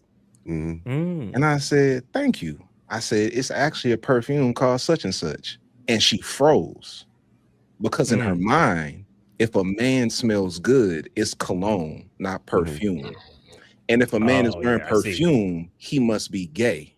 That's gay. Yeah, I see. So, and now she feels conflicted because she wasn't supposed to like a perfume on this man, but she had already acknowledged that. Fucked her all the way up. Yeah. She's like, now is something wrong with me? It's like, no, you tricked me. Yeah. Like, there's really no need for fragrances to be gendered.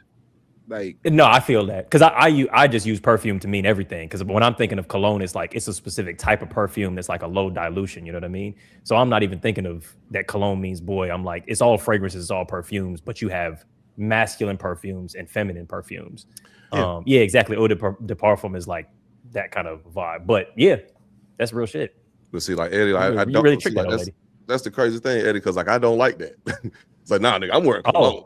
But like I don't, I guess like that's where I draw that line, like mentally somewhere. Yeah. You know what I mean? So like, you wearing flower cologne, and I'm wearing, musk perfume. Got some cologne, nigga. It's lavender cologne. The fuck? Right. This is the magical mess of gender. You know what I mean? Yeah. I'm literally in musk perfume, and you in lavender cologne. And I like to keep you on your toes, man. And, I get nail art on my thumb sometimes when I get my manicure. Like I get like symbols and like my logo because reminders. Yeah. It's a creative expression for me. It's like tattoos. Yeah. But like culture says color on your nail bed is a woman thing. Yeah. Like they're just cultural expectations that are they're just arbitrary. they're completely it's like music arbitrary. Or fashion. We can remake the shit. Yeah, it's completely arbitrary. So we get into a lot of performance of gender for the sake of not being called gay. Yeah. Look, to be fair, I thought it was a funny comment whoever made. I thought it was hilarious. I thought it was a tongue in cheek because he was like, "Wait, are they all gay?" I'm confused. I'm just trying to be an ally. Like I didn't even take it as an insult. I was like, he was trying to figure out how to support. Wait, is everybody gay here, or what type of podcast is this? It may have been. Y'all are describing niggas right now, which is fine. Support it, but it may have been. We probably have to ask them a little bit more. But based on what I saw in the comments, I think they was like, "Oh, the way these niggas is talking, they must be gay." They moving gay. Okay. That was the way. You know what podcast you came to? You know what I'm saying? We move like that. And listen, I get called gay on the internet like every week, so that's nothing new for me. Like just because of the fact that I'm inclusive in my outlook and I advocate for Q+ people, like folk want me to be gay so bad. So it's like it's nothing for me. They're hopeful. Yeah. Mm-hmm. Yeah. You want to know something crazy? I as much as we've joke about that I have lots of I guess aesthetic interests and shit like that. Low key, I very infrequently in my life had anybody like be like, "Oh, are you gay?" or anything really even like that. Until recently, after I cut my hair short, weirdly I've been getting more "Wait, are you straight?" comments, which is opposite to what I intended when I got the cut. So I don't know what I've done. Yeah. Wait. Now that you've been getting, you said, wait a minute. You said now that you've been cutting your hair more, like people have been saying, "Wait, are you straight?" Like they thought you were gay before. Oh, that's good. It was the other way around. That's so good. Yeah. Oh, wait, I thought you were gay the whole time. I didn't. That's why I never bothered to question it. That's good. Yo, no, I was saying that I've never had anybody like. It's been very rare in my life for anybody to assume that I wasn't attracted to women. Like that's been my experience. Perhaps in conflict with the fact that I've got different types of interest or whatever. But when I got my hair cut short, I've had a few women be like, "Wait, do you?" Like, you know what I'm saying? Like, "Wait, do you? Are you?" Kind of a thing. A couple times where I was like, "Oh, wait, the fuck? This is new." Yeah. I mean, in the past, you had Alvin. Your mic is crazy. Yeah, I tried to change it. That's why I logged off. But okay, I'll be quiet. No. Please still say if you don't have the mic to just say it on this mic. That's all right. We like McDonald's drive-thru over here. Yeah. I was just gonna say you had. I mean, let's be honest, Eddie, you used to have them holes on you, man. So that was probably some plot armor to your interests, back in the day. Yeah. I don't know why he acting confused. Like he don't know what No, I'm just trying to understand what you're. I'm trying to understand. How many hoes were on my dick? Were upon me, Yeah. Okay. So you saying the Prince promiscuity plot armor? Yes. Okay. Yeah. Oh. Yeah. Okay. Yeah. But that's true. True. I totally agree with you. That's the point I've made about like Prince and Lenny Kravitz and all those and Harry Styles. Like you get a little bit more leeway if you're promiscuous as a man to do different type of gender shit. But it seems to be unrelated to that. Like it's just a haircut change. With no change in the volume of hoes that are upon me at a given time. I was preaching online at this church, and so it was just like this. I wasn't sitting in this exact place, but I was sitting in front of my camera. I was full screen, and a friend of mine was watching me preach with his family, like some extended family as well. And not everybody who was there with him knew who I was. So one of his elder aunties looked at me on the screen, and I have a soft face. I don't have facial hair. And she said, "Well, is she a lesbian?" Oh my God, that's crazy. You just assumed I was a woman. Yeah. Well, Kristian, in a way, you under a certain lighting, you do look like you could be a stud. A little pretty. Just a little pretty. Yeah, lovely. Yeah, it's wild. That's the real answer to the question. This is a stud podcast. We all studs on here. I never thought about that. He said I got a soft face. Oh God. Yeah. Oh my God. It's been too long, Kristian. It's been too long, sir. It really has. Is he a lesbian? Mm-hmm. A lesbianist. Oh my God. All right. Shoot. We are at 152. Like we have literally technically talked about like one topic. Do we have room for like a lightning round or like kind of want to?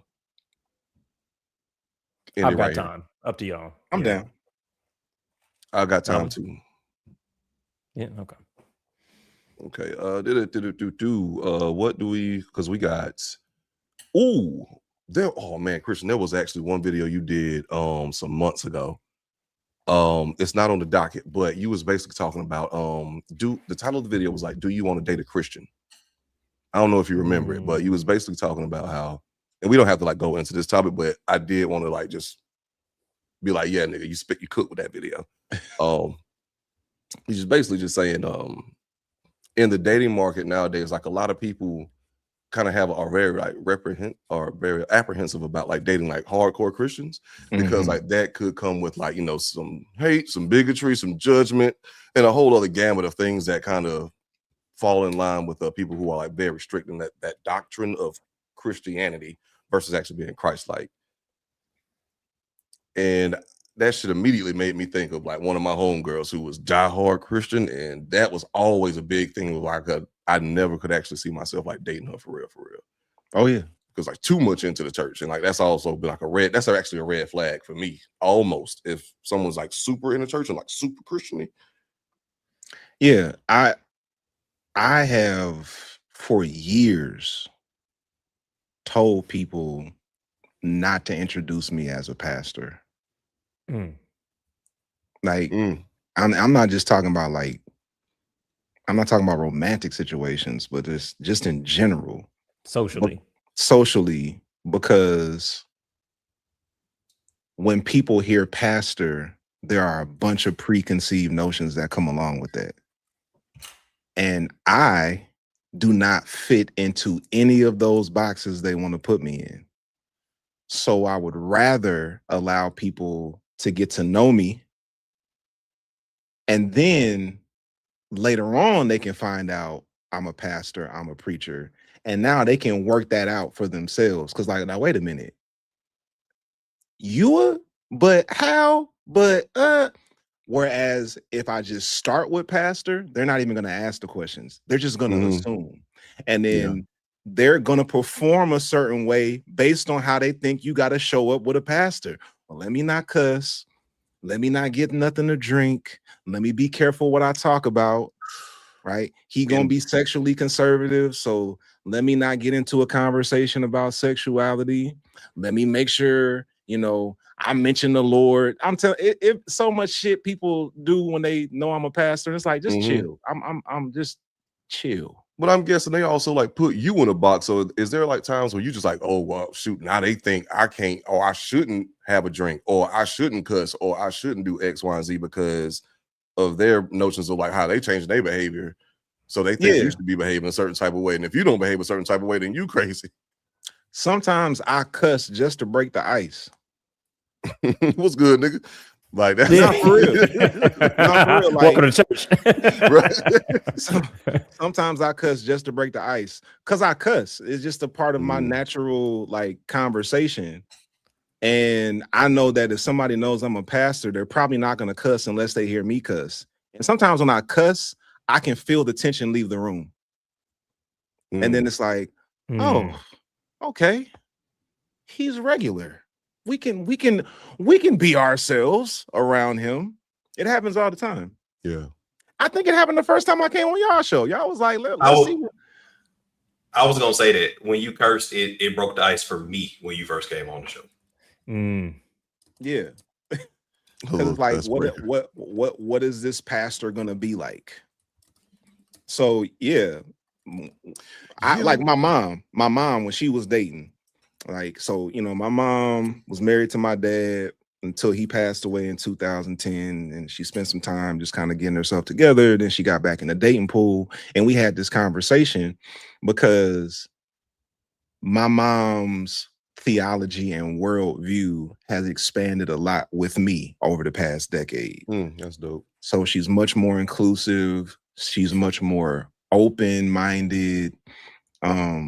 Like just a lot of the judgmentalism of Christianity, she just like kind of got rid of it. So before that, she wanted a Christian man. And she got on dating sites and like she put that in her profile. But what that did was that brought all of these socially conservative, homophobic, in church every Sunday type dudes who she really wasn't aligned with. So she actually had to take the Christian part out and be like, I'm looking for somebody that's inclusive. I'm looking for somebody that is spiritually grounded, but not religious. Yeah. And then she was able to match with people that she was more aligned with, even though she still wholeheartedly believe in Jesus now. Don't get me wrong. Mama loved the Lord, but not in the judgmental kind of way of fundamentalist Christians, where if you just say I'm looking for a Christian, most people are going to assume fundamentalist. That's the word. That's how you identify that. Okay, gotcha. Yeah, because like I know somebody who lost one of their best friends because fundamental Christian, great, good person, but those strict beliefs in certain things. Her friend, gay man, it was a gay dude. They've been friends for a long time. I even met the guy. Like, he was always cool. But then I guess he wanted to explore like more of his identity and more of their identity, more of who they really were, and like and started transitioning into trans, and that's where like she kind of that's where she kind of drew the line, and then was surprised why they weren't fucking with her no more. It was like, oh yeah, well, he don't really talk to me like that no more. I was like, well, what happened? Then she told me what happened. I wouldn't talk to your ass no more. What the fuck you mean? Yeah. I have a friend who had a somebody in their friend group transition. So it was like a guy friend group, and there was a tomboy girl in the group who eventually came out as trans, and the majority of the group turned on her. Right. We were like, you can be a tomboy, but once you are like, I'm a guy, low key. Nah, we can't have that. Yeah. Yeah, It's too much. It's too much. We said nothing about the pants. You've gone too far. It's like, about the pants. It's crazy. yeah. I feel. Okay. Do we have time for one more? Would y'all want to like talk about the OF becoming a mainstream like profession, real quick? Yeah, fuck it. All right. Did I already pull it up? Nope.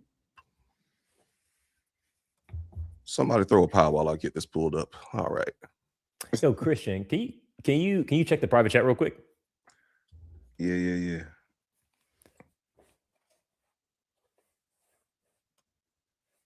Oh, okay. Let me see.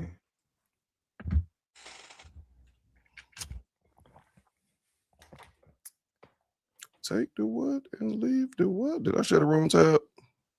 Oh shit, Yeah, my nice. fault. Maybe. Sorry.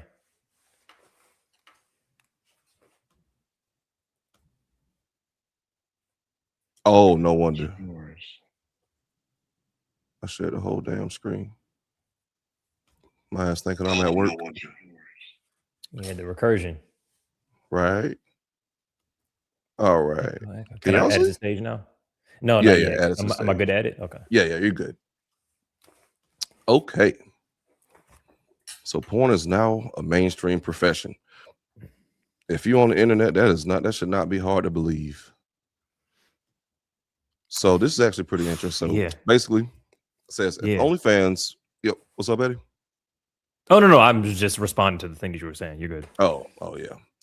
But let's see. So from this Instagram post from the Mighty Pursuit podcast, if OnlyFans were counted as a profession, it would be the fastest growing career among American women, especially ages 18 to 24. And it's not even close. By 2030, a young woman may be just as likely to try OnlyFans as pursue a career in healthcare, technology, or education. It sounds impossible, but this is exactly where the trajectory is pointing. OnlyFans does not appear in the Bureau of Labor Statistics data, but the company's own reporting reveals the scale of its growth. In 2019, the platform had around 348,000 creators. By 2025, it had 4.6 million, a 1,200% growth rate. By comparison, the fastest growing occupation in the U.S. are projected to grow just 34% over the next decade. Of those 4.6 million creators, market estimates suggest 70 to 80% are women, 30 to 40% live in the United States, and 70 to 80% produce adult content from nudity to explicit pornography. Apply those estimates to OnlyFans reported creator counts, and the result is staggering. Roughly 675,000 to 1.2 million American women may currently be creating adult content on OnlyFans. There are roughly 3 million female registered nurses in the United States and around 2.8 million female teachers. If OnlyFans continues to grow at anything close to its current pace, the number of American women creating adult content there could begin approaching those professions by 2030. But the present day comparison is already staggering. Only about 20,000 to 30,000 women work as actors in the United States. The estimated female OnlyFans population is already more than 20 to 40 times larger. This is without a doubt a humongous story. Our theory for why this is happening lives in the intersection of two major social shifts. The first is economic. For millennials and Gen Z, the cost of living has risen, while building wealth has become far harder than it was for previous generations. It was one of the central themes of Scott Galloway's 2024 book and viral TED Talk. I swear I'm about to get to the end of this in a second. Because I wanted to get to the point where it was like saying like how much money they were. Yeah, then just skip to okay. If you want to. For many young adults, college can mean Where is it at? Okay, porn was a niche industry. 10 to 20,000 many insiders. Okay, Sofa Rain reportedly earned $101 million over the last few years. Karina Koff around $67 million. Numbers that rival Hollywood's biggest stars and athletes. And basically, it basically said like the average OnlyFans model makes like around $130 a month. And you have to be an extraordinary marketer to actually get to that cream of the Oh, so crop level. the average is very, very low. Like The average is very it's not low. livable. It's like a side hustle at best. Like you're not even making rent. The average less than OF person. 1% make any money off of it. And to their point about it being a career, most of the women that do it try it and they don't post regularly. They flame out and then they leave an account open. So it's clustered around like a very few amount of like people. It's a so one. I do think the real interesting conversation is if this were to happen, do we care? I think that's probably the most interesting conversation because it's probably not going to happen. Yeah. This feels like it's an OnlyFans like commercial low key. Like this was like this is embedded advertising essentially. I don't know. I feel because like the rate of online models has indeed exploded, and like even though most of them aren't making a huge bag or shit, a couple $100 a month. Yeah, like a lot of them will try, and yeah, like and I think that's like a huge thing, like because doing like porn, like in our generation growing up, was a pretty big taboo. Like that was like a pretty large step. You know what I mean? For a lot. That's a huge lifestyle choice. Yeah. Yeah, but now it's like so much more acceptable. Seems like, and what seems to be like an easier way to make good money with the state of the economy, with your body being in your own hands if you're going to sell it.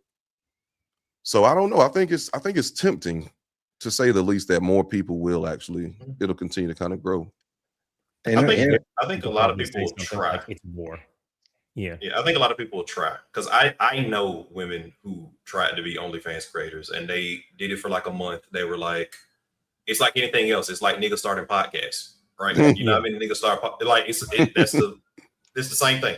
Yeah, and it's like the number of people who have a podcast is so much greater than the number of like male nurses. It's like, yeah, okay, does that even actually really mean anything if you're not paying your rent with it?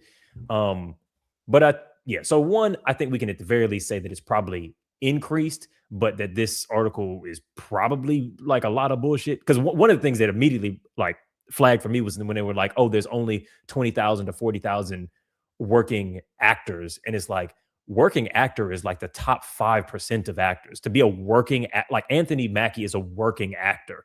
Like that means you pay your bills with acting. Most actors are like, yeah, I'm a barista, I'm a carpenter or whatever, and I do some acting gigs here and there. I'm in a commercial here and there. So they already made a crazy comparison because most OnlyFans models are not working OnlyFans models. They do it a bit, but it's not covering their bills. So I was like, okay, this is already kind of like shiesty, kind of sneaky stats sort of comparisons.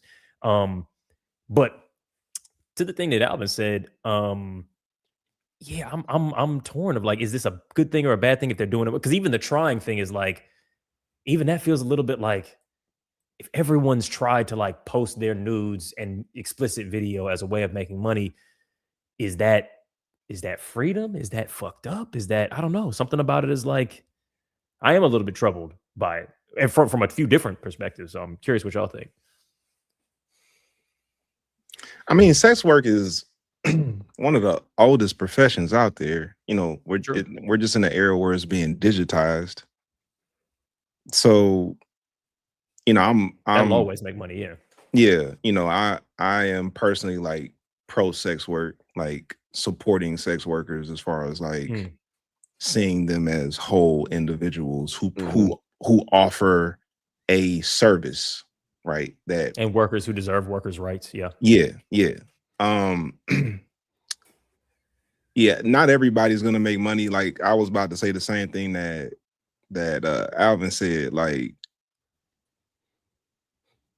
there are a lot of people who know how to create and post, but don't know how to run a business. And if you're gonna do something sustainable on social platforms, you got to understand the business side of it, because it's not just posting stuff, and that's across the board, right? So you can't just go into it like, oh, I'm gonna just post this and not actually study the craft.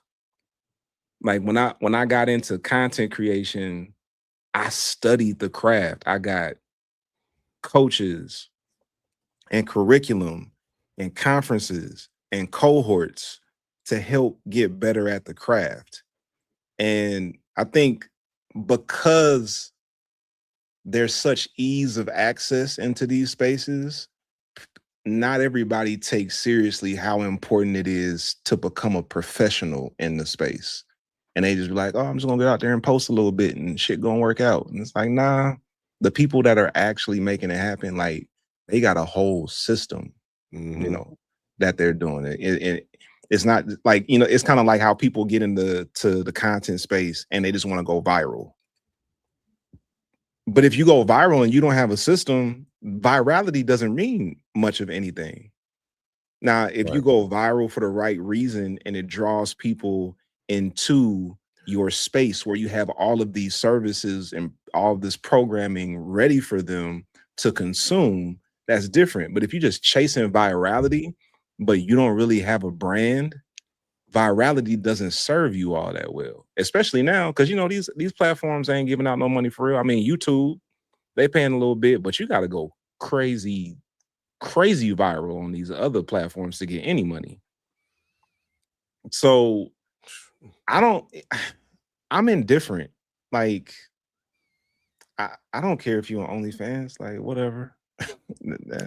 Somebody made a point in the comments that I think is maybe worth addressing, which is there's a reason that sex work is the oldest profession in the world, and it's not necessarily a good one, you know? So I'm like, are people doing OnlyFans because they're free to, or because they feel they must? And so I'm just wondering, are people happy in doing that? If so, then that changes a lot of how I feel about this. But I think we can't jump straight to assuming that is the case. Like, economic decisions don't come from just individuals. It's mostly outside pressure, I would argue. So I think it's both, and I want to say, if we wanted to test that theory, we need to create a society where everybody has what they need and then see what people choose. But we live in a society, we don't have that, with so many inequities that we don't really know what people would choose if they had the freedom, because everybody's struggling to survive capitalism. So we really won't know, because we can guess a little bit, though. Not like, I just to push back a little bit. I feel like we know when people don't enjoy their work. We know when people would prefer to be doing something else. Like, we don't have to get super theoretical, like utopian anarchist society to go like, yeah, this job that this person is doing, they really don't want to be doing it. Like, we do know and have stats on sex workers that are like, yeah, this is a survival thing. I would really prefer to not have to do this. Like, we do know that a bit. Yeah. And then there are some people that get into sex work because they want to. 100%. They are already a doctor and they're like, I want to do this. I enjoy this. 100%. Yeah. And then we just don't know what the, makeup is. Yeah, what the makeup is. Okay. I guess that theory is just kind of like the main thing. I strongly believe, like what Kristian just said, like if everyone had everything that they needed, I don't think a lot of these women would go to OnlyFans that fast, or like be that willing to try it out, even with the whole like body positivity, movement and all that good stuff.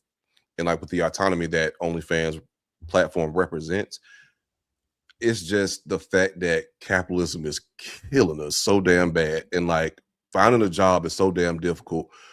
If you don't have like your resume together, if you don't feel confident in like going out and getting a job, or hell, you try, or you just don't want to have a regular 9-to-5, and you got like this asset, literally like an asset on you.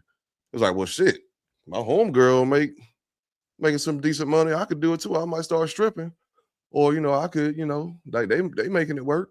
They provide for themselves. You know what I'm saying? Like, so it's like it might not be like as evil as like, oh, you're being coerced into doing it, but it's just like an easier alternative than the options that they have in front of them.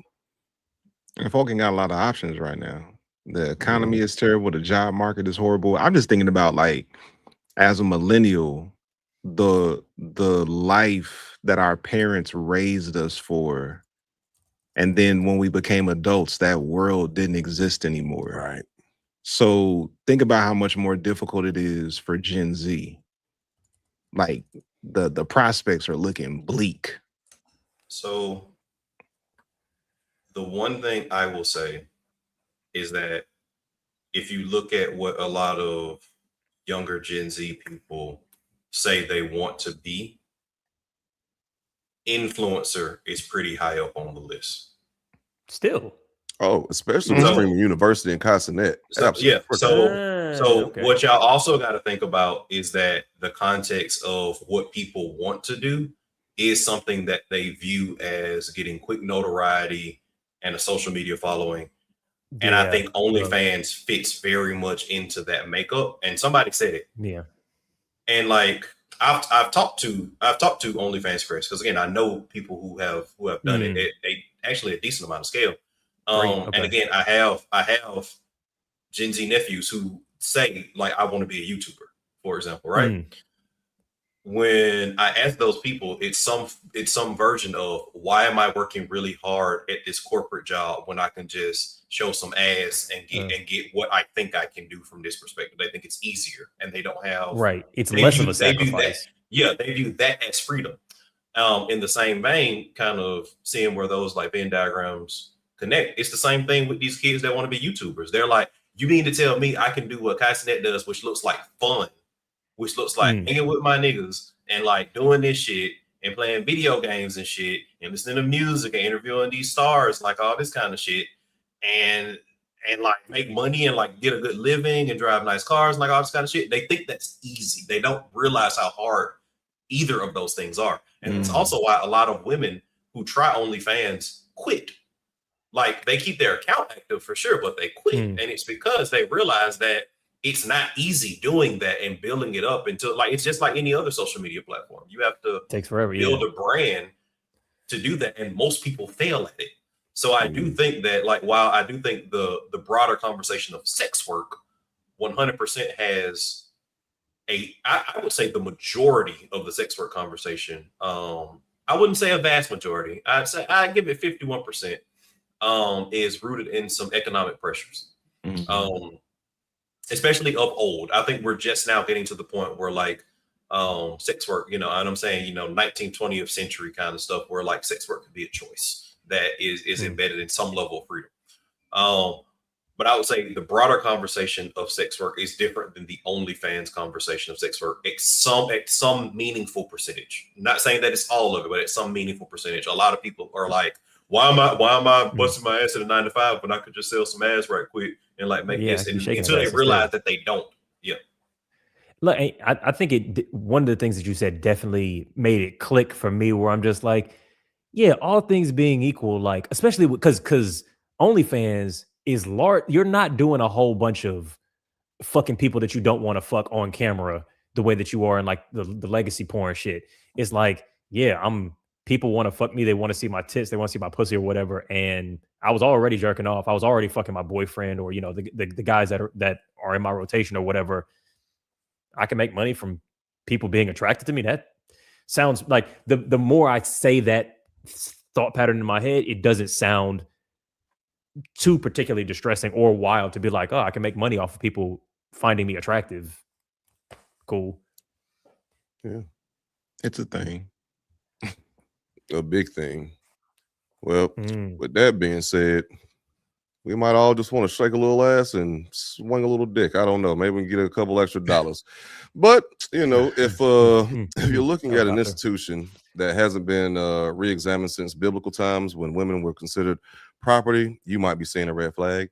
If you're not willing to sit down and have intentional conversations, then you might also be waving a red flag. And here's actually another one. If you're not willing to allow men to express themselves without being deemed as a member of the illustrious LGBTQ plus community, then it might be you that's waving a red flag also. Ladies, gentlemen, MBs, theys, thems, everybody in between, it's been your boys waving a red flag. It's Josh, it's Eddie, it's Alvin. And again, we got the magnanimous, illustrious Kristian A. Smith. Where can the good people find you? Yo, on YouTube, it's tfc.virtual. That's the faith community virtual. You can catch us there. On all the other social media platforms, check me out at the Kristian A. Smith. That's Instagram, Facebook, TikTok, Threads. We got content coming out pretty much every day. Come hang out with us. It's a time. Absolutely. Kristian, thank you so much for joining us again. Definitely got to be sooner than like another year. Whole year can't go by. You just say the word. Okay, we'll get it lined up.